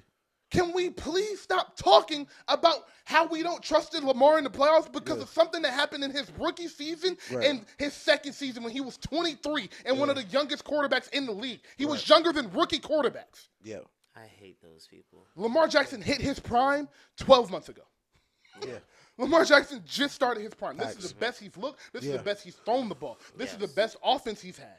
This is the best offensive coordinator he has. Yeah. So I'm not looking at the past Ravens team and just putting all of that emotional baggage on them and being like, yep, it's the same team. Yeah. It's a completely different team. Literally. So with the way he's playing, the way he's locked in, as Nelson said earlier, I'm not worried at all. They gonna still win the division. I don't know if y'all looked at the Steelers schedule. That shit gets brutal. They go Browns, who they just lost to. Then they go Ravens. Then they go Eagles. Then they go Kansas City, and then they end it with the Bengals. Okay. And I didn't say that in order, so don't go fact check me. But those are the 5 teams they play. Right. They're going to lose 2 or 3 of those games. The Ravens are about to win out. They're going to win the division. They're going to get the 3rd seed. The Steelers are going to be the 5th seed. They're going to play the Chargers in the first round. They're going to smash the Chargers. They're going to play the Bills in the second round. They're going to smash the Bills, and they're going to go to Arrowhead. And after beating Josh Allen, can't nobody fuck with me. Yeah. It's going to be it. That's exactly how it's going to happen. I don't know if Josh Allen's in that game. Well, you know how you feel about Josh Allen, bro. Like Josh, like of all the AFC teams, like if the Bills lost in the wild card round, my face would not move. Like I would not be shocked at all. Me neither. I would be very surprised if they lost to the Broncos. That's the only team I would be surprised. But I also didn't think them losing to a rookie quarterback would shock the fuck out of me with Sean McDermott. But I also wouldn't think that I didn't think they were gonna have this good of a record going into the season. So I feel like I have to use this equity. You thought they were gonna be this good? Yeah, I thought the Jets was a suck. I thought the Jets were. I ain't even talk about the other teams in the division, but I'm just saying them winning this many. No, I'm saying I thought they would have a bunch of wins because the division was going to be so bad. Yeah, and the Bills have beat a bunch of bad teams. Like they beat Kansas City, so now everybody's like, hoopla, woo. Yeah. But like they haven't really beat nobody special. They lost to the Ravens, and they got throttled by the Ravens too. They got destroyed by the Ravens, and then like they beat a bunch of okay mediocre teams.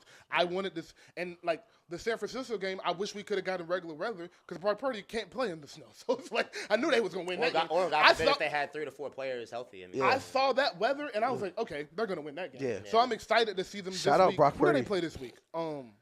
The Chargers, I believe. They play a decent team this week, and they play the Lions next week. So these 2 weeks, I'm really excited. No, they play the Rams this week. They play the Rams and they play the who did I just say? Lions. The Lions. Yeah. So I'm excited to see these 2 games against some adequate offenses, against some quarterbacks that are on his level, and then I'm gonna make my real assumption about the Bills. They go smash the Rams, go smash the Bills. I'm like, all right. Yeah. But they not doing nothing like out of the ordinary to me. And kind of to my point, I've been talking about superstars a lot. I don't think they have enough star power. I think Lamar Jackson and Derrick Henry is going to just run through their defense. And that's kind of what they did to beat them the first time is they just couldn't stop Derrick Henry. And I think it's going to be more of the same. And I believe that the Ravens' pass defense has taken a step. They've given up 1 pass touchdown in the past 3 games. The quarterbacks have been Russell Wilson, Jalen Hurts, and Justin Herbert. Those are all top 15 guys. And they've given up 1 pass touchdown. So I think their pass defense, they moved Kyle Hamilton to the deep third, brought Washington into the box, cut Eddie Jackson. Marcus Williams is coming off the bench. Tre'Davious White was a really good pickup because he's not a number 1 corner anymore, but he's still a really good corner in spots. So they are taking Brandon Stevens off the number 1 receiver. And he's a veteran corner, too. And he's a veteran corner, so he understands just schematically what receivers about to run based on formation. So I'm perfectly fine. The only way I'm going to be worried about the Ravens is if they go play Pittsburgh and they lose real bad again and they have to play Pittsburgh in the first round. Yeah. Pittsburgh scares me. No one else in the AFC That's the kryptonite. Yeah. So you don't have any concern because this is really the only thing I worry about because I'll never worry about 8. He's my favorite non-Eagle in the league. Like I know what he is. You know, he's a multiple-time MVP. I just think I don't know what the fuck it is, but why do the other players not named Lamar sell their ass when he needs the most? Not stars. That doesn't concern you? That shit, I just don't get why it always happens. The shit that happened in the AFC Championship, you can talk about the Chiefs, Devil Magic. That shit was literally that might have been like the first. That might have been like the first Devil Magic with that Zay Flowers fumble. But I think the Zay touchdown that he cut and took away his own touchdown. You just had to keep going. You were fast enough to score. Yeah, I think what is going to happen, and I saw this for when the Patriots rebooted the dynasty. These games where you lose throwing to Nelson Aguilar shows you who you're supposed to be throwing to in January. Like, I think once we get there, it's only going to be, like, the leverage points, it'll be Mark Andrews. It'll be, it'll be Zay Flowers. Or I think that's it. That's all. Yeah, that's all that I trust. And I don't think he's going to put the ball in Rashad Bateman's hands or is that, like, on third down on those. I think that is what you're seeing right now is you need to figure out who is going to be those people. And For the Eagles game specifically, because the Pittsburgh game, I'm more on Justin Tucker, and every other game that they lost, I don't care about. Yeah. So. Even games they win though, there's still like a lot of bad like drops. Oh like yeah. It hasn't hurt them because he's so good. It's just, I will say this: the drops concern me because a drop in a big moment could end your season. But to Ish's point, I think Lamar knows who he's going to trust on 3rd down and 6 when you got to have it to go up 7 and win the game. Right. He's going to throw that ball to Mark Andrews, and Todd Monken is going to know to run a play for Mark Andrews to get the ball. And Zay Flowers is the second option. And Lamar, if you know they're not open, take off, make something happen, I'll go get the first down yourself. Is going to be what he is going to going forward, because if you listen to him talk when he said his mom cussed him out, excuse me. Why are you waiting on him to get open? It was like, why are you? He was essentially saying, I'm going through my 1st, 2nd, and 3rd progressions in the playoffs. Do you remember when he played Kansas City this year? And the offense hadn't been fully developed. Everybody wasn't ready for him. Go. It was 1-2. I'm out of here. I think that is who you're going to see in the playoffs. I don't think it'll be necessary against the Chargers or the Pittsburgh in the 1st round. But when you go play Buffalo, when you go play Kansas City, I think it's going to be 1 read, 2 read out of there, and that is going to take the pressure off of them. Because what you love about scrambling quarterbacks is once you scramble for a couple big ones, everybody's freezing now. Yeah, so defense different. The linebackers have to drastically change how deep they drop, so the middle of the field is going to be wide open. The corners, when you start rolling out towards them, are going to be more inept to come up. So that is going to help them. But lastly, to the Eagles game, some nerd on Twitter tried to say momentum isn't real. That's the dumbest shit I've ever heard in my life. The momentum of that game was so drastically shaken by Justin Tucker missing those field goals. I was in the stadium. I felt the air. I felt the air literally leave the stadium. I'm like, oh my God. Yeah, like you could feel that shit. And so I feel like if Justin Tucker makes the first field, makes the PAT, and it's 10, different it's game. 10 whatever, then he makes the first field goal and they're up. And then they make another field goal and they're up 4. And then you stop them again and you get the ball back. And now the crowd's into it because you've been moving the ball. We just haven't been able to complete the drive. And that completely changes how that game works. So I'm more worried about Justin Tucker figuring out his field goal kicking than I am about Rashad Bateman dropping a pass that matter, because I just don't think it's going to come to that. And I think and I still hold my prediction, my art, like we did a full season long for like what we think is going to happen. I think, listen, it's going to be 17-17 Chiefs Ravens 4th quarter, and Lamar's going to jump out the window for 70 yards. Like I think Lamar is before Lamar hangs it up, there will be the playoff run. Yes. Yeah. He is going to, at some point, need to hit top speed, and when he does, it'll be one of the craziest plays of his career. I think that is kind of where we're headed. Is like, I trust Mark Andrews. I trust Isaiah. Like, I trust Zay Flowers. They're triple covered because it's Spags. I just got to go. And just no one's going to be fast enough to get to me. You think he's saving it? Like, you think he's just keeping it himself? Yeah, 1,000%. Because I don't think he can play like that every week. No, without a doubt. I just think it's disgusting that he's played in a lot of playoff games, and his entire career, I've never seen him go top speed. Yeah. It, like, really makes me mad. I think the only time I've ever seen him go top speed was maybe the Bengals. I was about to say, that Bengals run, after he had that spin move. The spin move, that shit, boy, was crazy. he took off then. Yeah. That was crazy. I will say, I completely agree with you. Like, I've already had the vision. It's going to be one of them games where it's back and forth. It's going to be a good-ass game. It's not Y'all want him to be down, though? 17-7? No, 17-17. My fault. It's going to be 4th quarter, and it's going to be about, like, a 24-27 game. Yeah. And he going to have the ball at the start of the 4th quarter. They're going to go kick a field goal. They're going to stop him, kick another field goal. Yeah. They're going to be up 30-27. Yeah. And they're going to stop him one more time. Yeah. And it's going to be like, you go score here. It's over. It's over. Yeah. And that's when the run is coming. Yeah. Up 3, 3rd down and 4 on the 40-yard line. 40, 50-yard run to an MVP Super Bowl on the way. Like, that's how it happened with Steve Young, too. Steve Young was always a mobile quarterback, but, like, he hadn't had a run yet. And, of course, now he has that super famous one where he spun around and, like, doing it. Like, I definitely think that is what's next, because even if you look at non-Lamar, like, the biggest plays from all of Patrick Mahomes' Super Bowl runs so far have been runs. Yeah. They have been scrambles. Like, yeah. Even with Andy Reid, sometimes it just ain't open. Like, and it's going to be a 1-2 out of there. And like it said, just ain't nobody going to touch him. Ain't nobody going to touch him. So, yeah. Is the MVP still out for him? No. I don't think so. I think if they win out, it is. Because have y'all looked at his numbers? Yes. His numbers look ridiculous. His numbers. They look Yes. ridiculous. I will say I think it still is because I'm not sold on Josh Allen MVP. And that's my point. I Josh don't- Allen has he 20 should- touchdowns. He shouldn't be front running. It He's should not- be he's not- Saquon. Saquon should be front running. Saquon right should be now. front running. Yes. But Well, the good thing about Josh Allen is like if you just wait long enough, he won't be. Like if you just wait long enough, and that's why, I mean, like the weeks Josh Allen be like a top 2 quarterback ever, like I be like niggas have it because when he's like the worst quarterback in the league for that week, we just put it away. But like I enjoy those weeks just as much. So like Josh Allen has 5 games left, like 3 divisional games to end the season.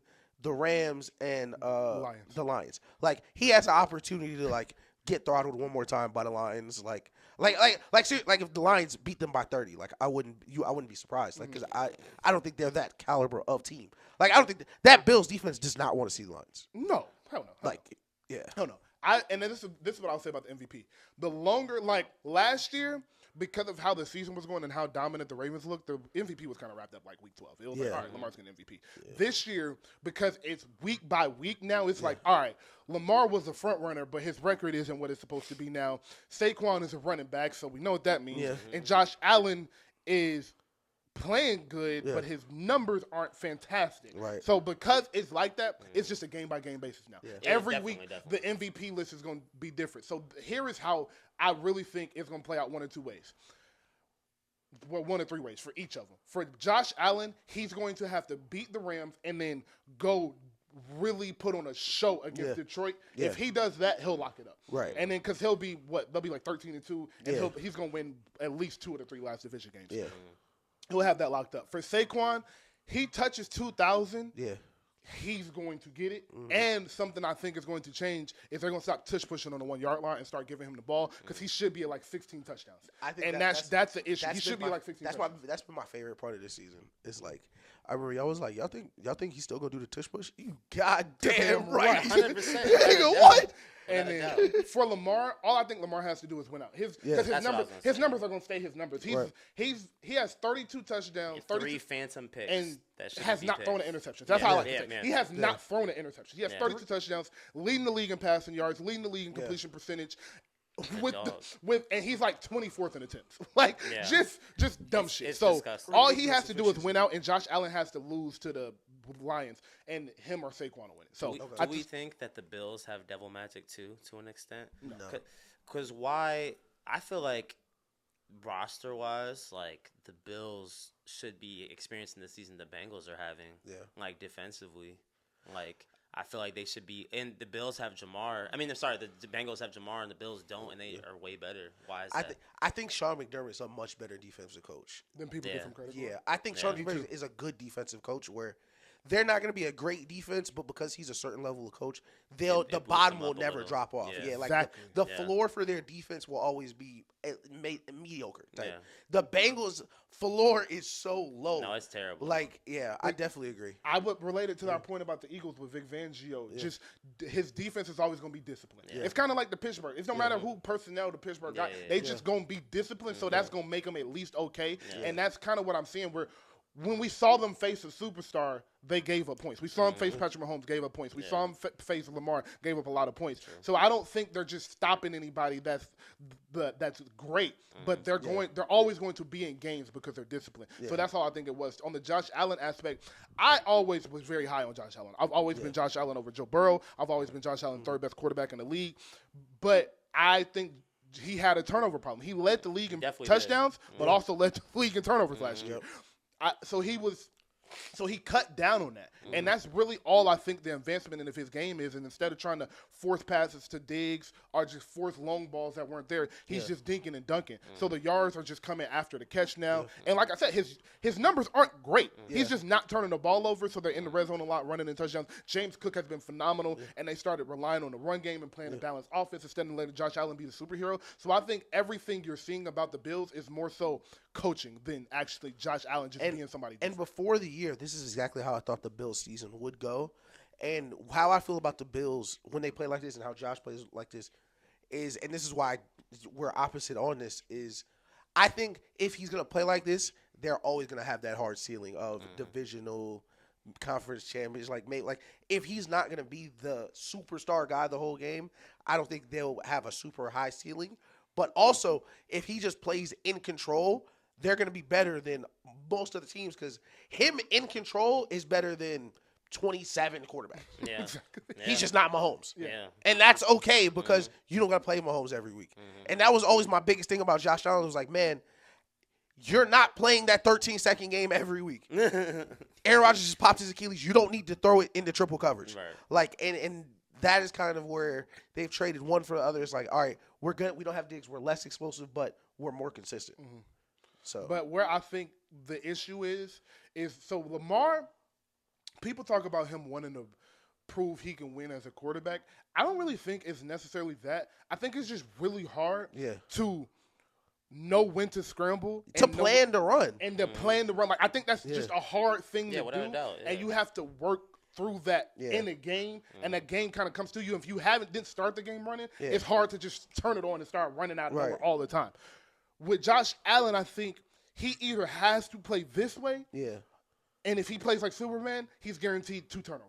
Because it's like in his brain, like he just can't reel it. You just back go. in. You just so go. It's go. So it's either or he's gonna jump from the 7-yard line and break his hand trying to score. Like it's no in between. The 49er game, or I'm going to scramble for 15 yards, and instead of sliding, I'm going to duck my shoulder into this D lineman. They're like, he's grabbing his hand. I wonder why. It's freezing. He just tried to truck a D lineman. Like, what are we doing? Yeah, and that's my point. And so can he beat? Because to beat Baltimore and to beat Kansas City, I think he's going to have to be Superman. Can he should be Superman and smart. Right. That is the question. All right. So we've been talking about him subtly all week. All show. Let's just quick 5 minutes before we get out of here. Are y'all worried about the Chiefs? No. I hate it. I hate that. Before the show, we was like, man, I'm tired of rooting for the Chiefs. I'm tired of being happy about the Chiefs.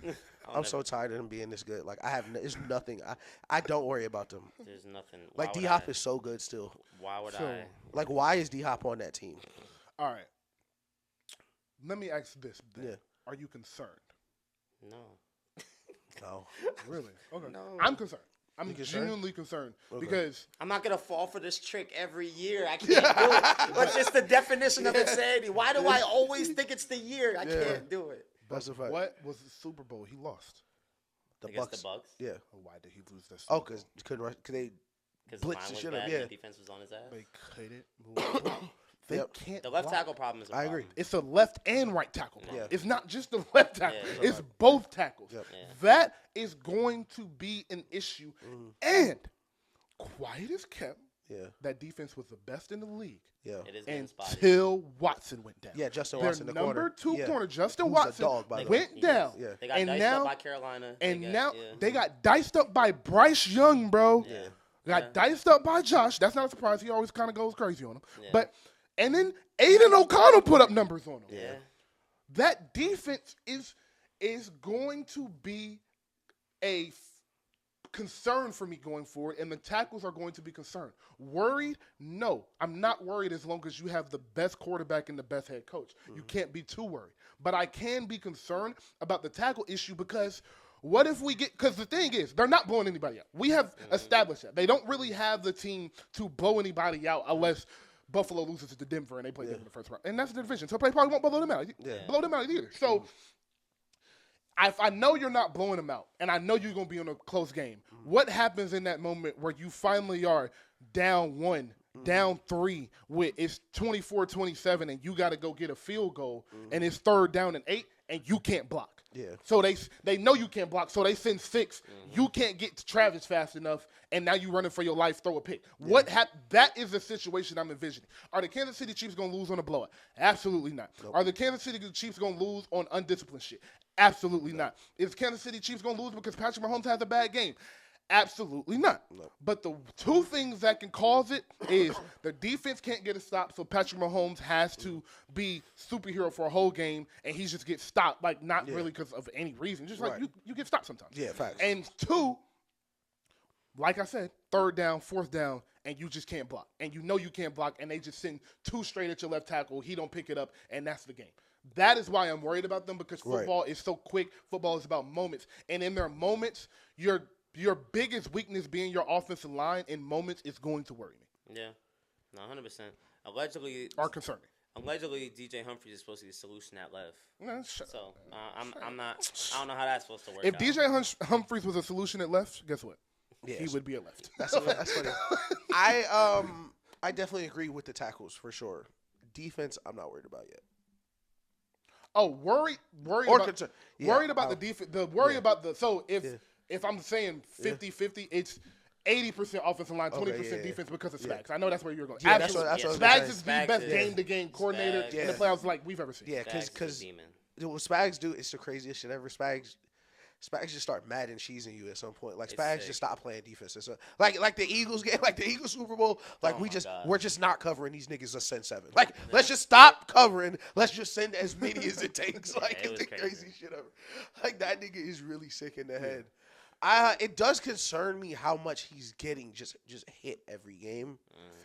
But it's just so like Nelson said, it's just so hard to like don't give me hope. Like don't give me hope. It's a flaw. Like I feel you. Like we're gonna feel like this, and they're not gonna give up a sack. Like it's like for 3 straight weeks. Like that's the other thing too. Like if for some reason like December 31st happened, then January 1st happened, and then it's just like this wasn't even the same team I watched like a week ago. Like okay, or it's they're gonna put a game at home. It's gonna be slippery or some shit. Like it's just gonna be like they just that day we just got my cleat like. It's just so hard to believe they're gonna lose to somebody. It's the devil magic, bro. I can't go against it. But listen, they're living on the edge. Yeah, for sure. They are living on the edge. Like eventually someone's gonna have to do it. They're not going to win 10 straight Super Bowls. Like eventually someone is gonna have to beat them. Yeah, you're right. Eventually, the Ravens or the Bills are beating them this year. I've been saying it all year. And I think it's gonna be one of them. It's gonna be the Ravens, and this is how I'm gonna end the show. But like, don't forget about that Tom Brady devil magic. Ain't nobody ever 3-peated. Yeah. That devil magic go head to head. Like, listen, it's always an OG. Like, Tom Brady gonna be calling that game too. Like, he gonna be in that stadium. Like, I mean, we always talked about the rosters in the NFC. Why are we only talking about them losing in the AFC? Why can't they lose in the bowl? They could lose in the bowl. Oh, I don't think they're losing the ball. You don't think so? You think if they make it, it's over? I think I would lose in the AFC to. I don't. The reason is I don't think there will be. You know, I will say it's crazy. I will say I think the only team that could do it would be the Eagles. And I'm not gonna say that because you're. I'm not saying that because you're here. No, I know you would keep the band regardless. I'm saying that because I think Jalen Hurts the only nigga that won't melt under that circumstance. Because you're coming into that Super Bowl. He's not losing. Yeah, he's walking in there like I'm not losing this game. There's nothing that's like gonna stop me from getting this. I outplayed that nigga once. Yeah, exactly. In this Super Bowl. Exactly. I could do it like Jared Goff. I love Jared Goff. Jared Goff went in there versus Tom Brady. Did all he could. He didn't have Todd Gurley. He didn't have Cooper Kupp. Yeah. He did all he could. I don't trust Jared. Jared Goff don't have a cape. Yeah.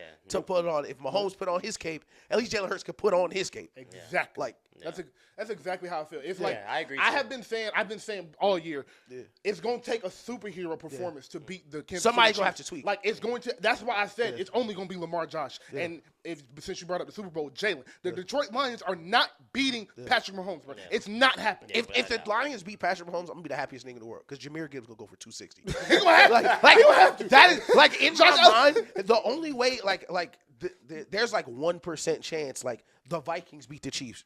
Justin Jefferson at 280. The Eagles beat the Chiefs. AJ Brown went for 260. Exactly. Like it's gonna take someone to just tweak the fuck out. Exactly. Like, Herculean effort. Yeah, it could be off. Jalen Carter can have 3 sacks. Yeah. And I'll say the last point, Green Bay. If Green Bay got to the Super Bowl, I would kind of have a little faith in them because that would mean Matt LaFleur figured something out with Jordan Love.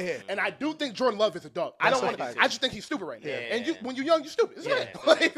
So that's all it is. If he figures out something to get him, it's really like it's his second year. It's his second year. That's he's what been I'm in the league saying. for years. It's his second year starting. So, but it's gonna take someone being that's the best game of their career type shit. Like, type shit. And real quick before we get out of here, just mid-season, all right, 3/4 of the way season update. Who are y'all top 5 teams? So I'll go first. Top 5 teams in the NFL. At number 5, I still have the Ravens. I don't care. I still have the Ravens. At number 4, I have the Bills. At number 2, I have the Kansas City Chiefs. At number You skipped 3. Oh, shit. Sorry. At number 5, I have the Ravens. At number 4, I have the Bills. At number 3, I have the Chiefs. At number 2, I have the Lions. And at number 1, I got Nick Siriana in the Philadelphia Eagles. It's a real nigga. I salute that. Go ahead. Fair. Let me just. All right, so number 5. Where does Drake May come in this conversation? Very soon, he's on his way. I just had to throw my boy name in there. That boy proved me wrong. I'm a believer for sure. For sure. Yeah. I just have to make sure I'm doing this right in my head. Shout out to University of North Carolina while he's doing his list. Colorado got snubbed. Fuck y'all. And I do feel bad for Miami fans while Nelson is thinking. Boy, I feel bad for you. Yeah. I can't cap. But while he's thinking, Heisman, Travis wrapped up. Wrapped up. Okay. Agreed. For sure. Poor Ashton Jennings. Ashton, you're not winning it as a Mac-12 Mountain West running back. I've come to like, if Travis wins, I wouldn't be mad. Like I would have been earlier in the year when Ashton was like 300 yards a game. But listen, Boise State being a top 4 seed is crazy. Agreed, but they haven't played one good team yet. They played Oregon. And they lost and got killed. But he played good. That's a fair point. That's a fair point. Yeah. All right, I want to do 6. It's a 5 and a 6. Just because I feel like I don't want to say like there's a team I don't want to leave off, but I feel like I have to mention this team. Okay.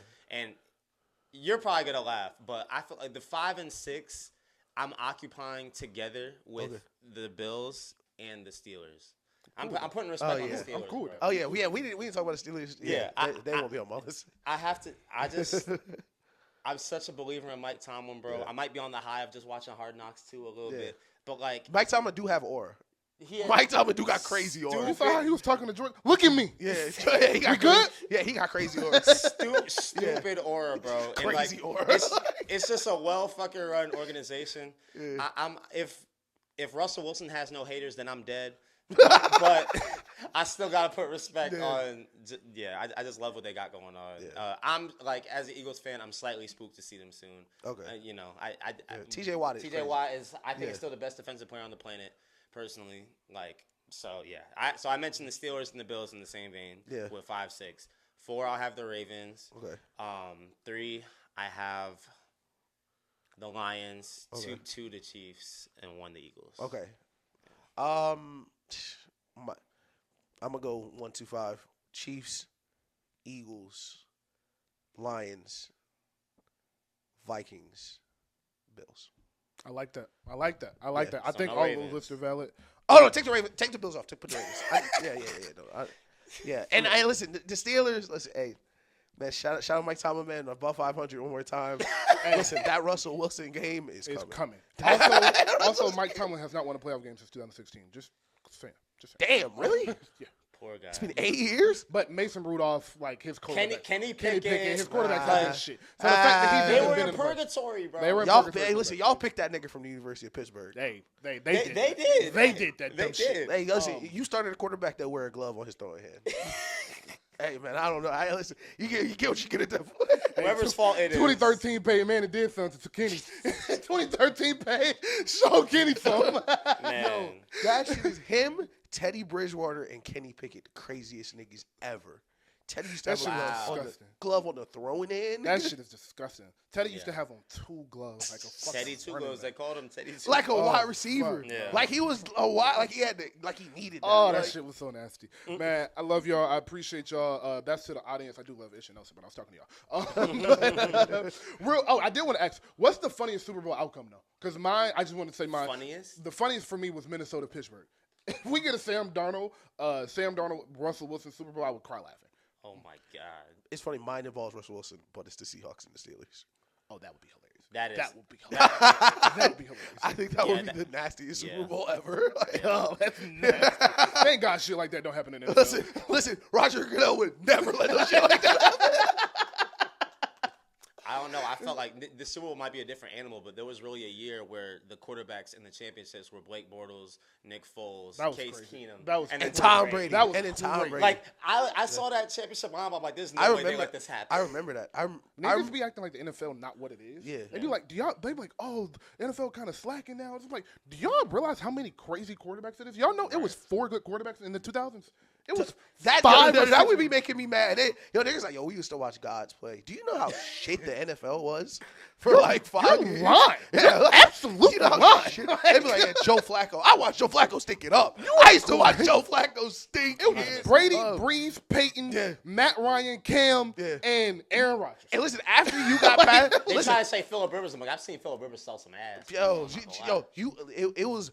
They'd be like, Brady, Breeze, Elway. I'm like, whoa, my nigga, like you just skipped like 10 years. 20 years. You did not see Elway. Steve McNair, nigga, he retired in 2004. Shut the fuck up, dog. Like Chad Pennington. What the fuck are you talking? Niggas think the 2000s was 17 years. Like, Vince Young and RG3. Like, bro, you're talking about like a crazy gap in time. That's crazy. That's crazy. Oh, shit.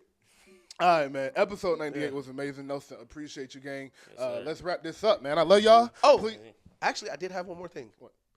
The Trevor Lawrence hit. I'm real. Quick. Just quick for me. Yeah. Get your ass down sooner.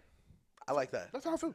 Get your ass down sooner. Y'all quarterbacks want to stop getting y'all heads knocked off. Stop sliding so fucking late. I like that hit, notwithstanding. That hit was a little dirty. He slid in a little late. Trevor was kind of going down. He's 6'5". You can't get down too far. But every other quarterback hit, y'all motherfuckers stop. That needed to happen. That's what I'll say. Y'all motherfuckers start getting down. Or do to Lamar and dive head first. Yeah. I'm glad we're being honest today, because then I didn't know where I wanted to go with that answer.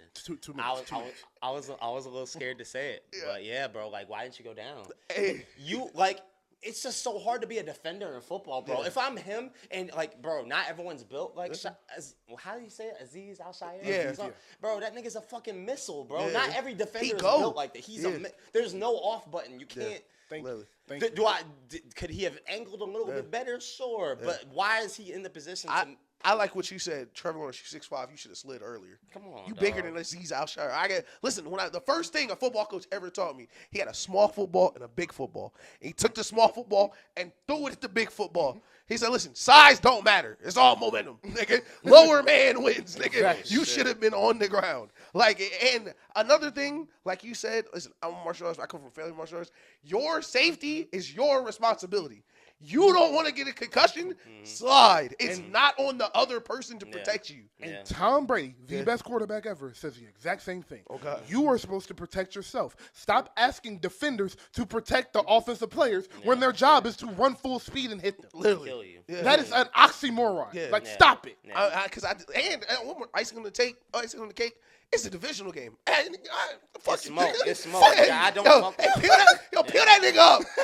Peel that nigga up off the field. We got a game to finish. And nigga. everybody reacted correctly. Beat that nigga ass. Y'all fight. Sure. Everybody reacted correctly. No problem with that. After. Bro. But y'all quarterbacks got to stop sliding so fucking late. You're supposed to slide. Patrick Mahomes gonna get his knocked out playing like that. Listen, somebody, and it's gonna be Roquan Smith. Roquan Smith is gonna knock that nigga head off in the AFC Championship game. He tries some shit like that. Whoever's gonna sacrifice them 8 games to really hit Mahomes. Nigga, you might sacrifice your career. You might not come back. Aziz got 3 games for the regular season. You hit Mahomes in the playoffs. They only gonna suspend you for playoff games if he's suspended for the next 4 playoff games. Oh my God. He gonna play all regular season and sit out the playoffs. Nah, that's tough. That's what it's for. Yeah. Just retire. Oh man. Thank y'all so much, though. Episode 98 is in the books. You can love us, you can hate us. I just hope you played us. Go subscribe. Post for the thumbnail. Yes, sir.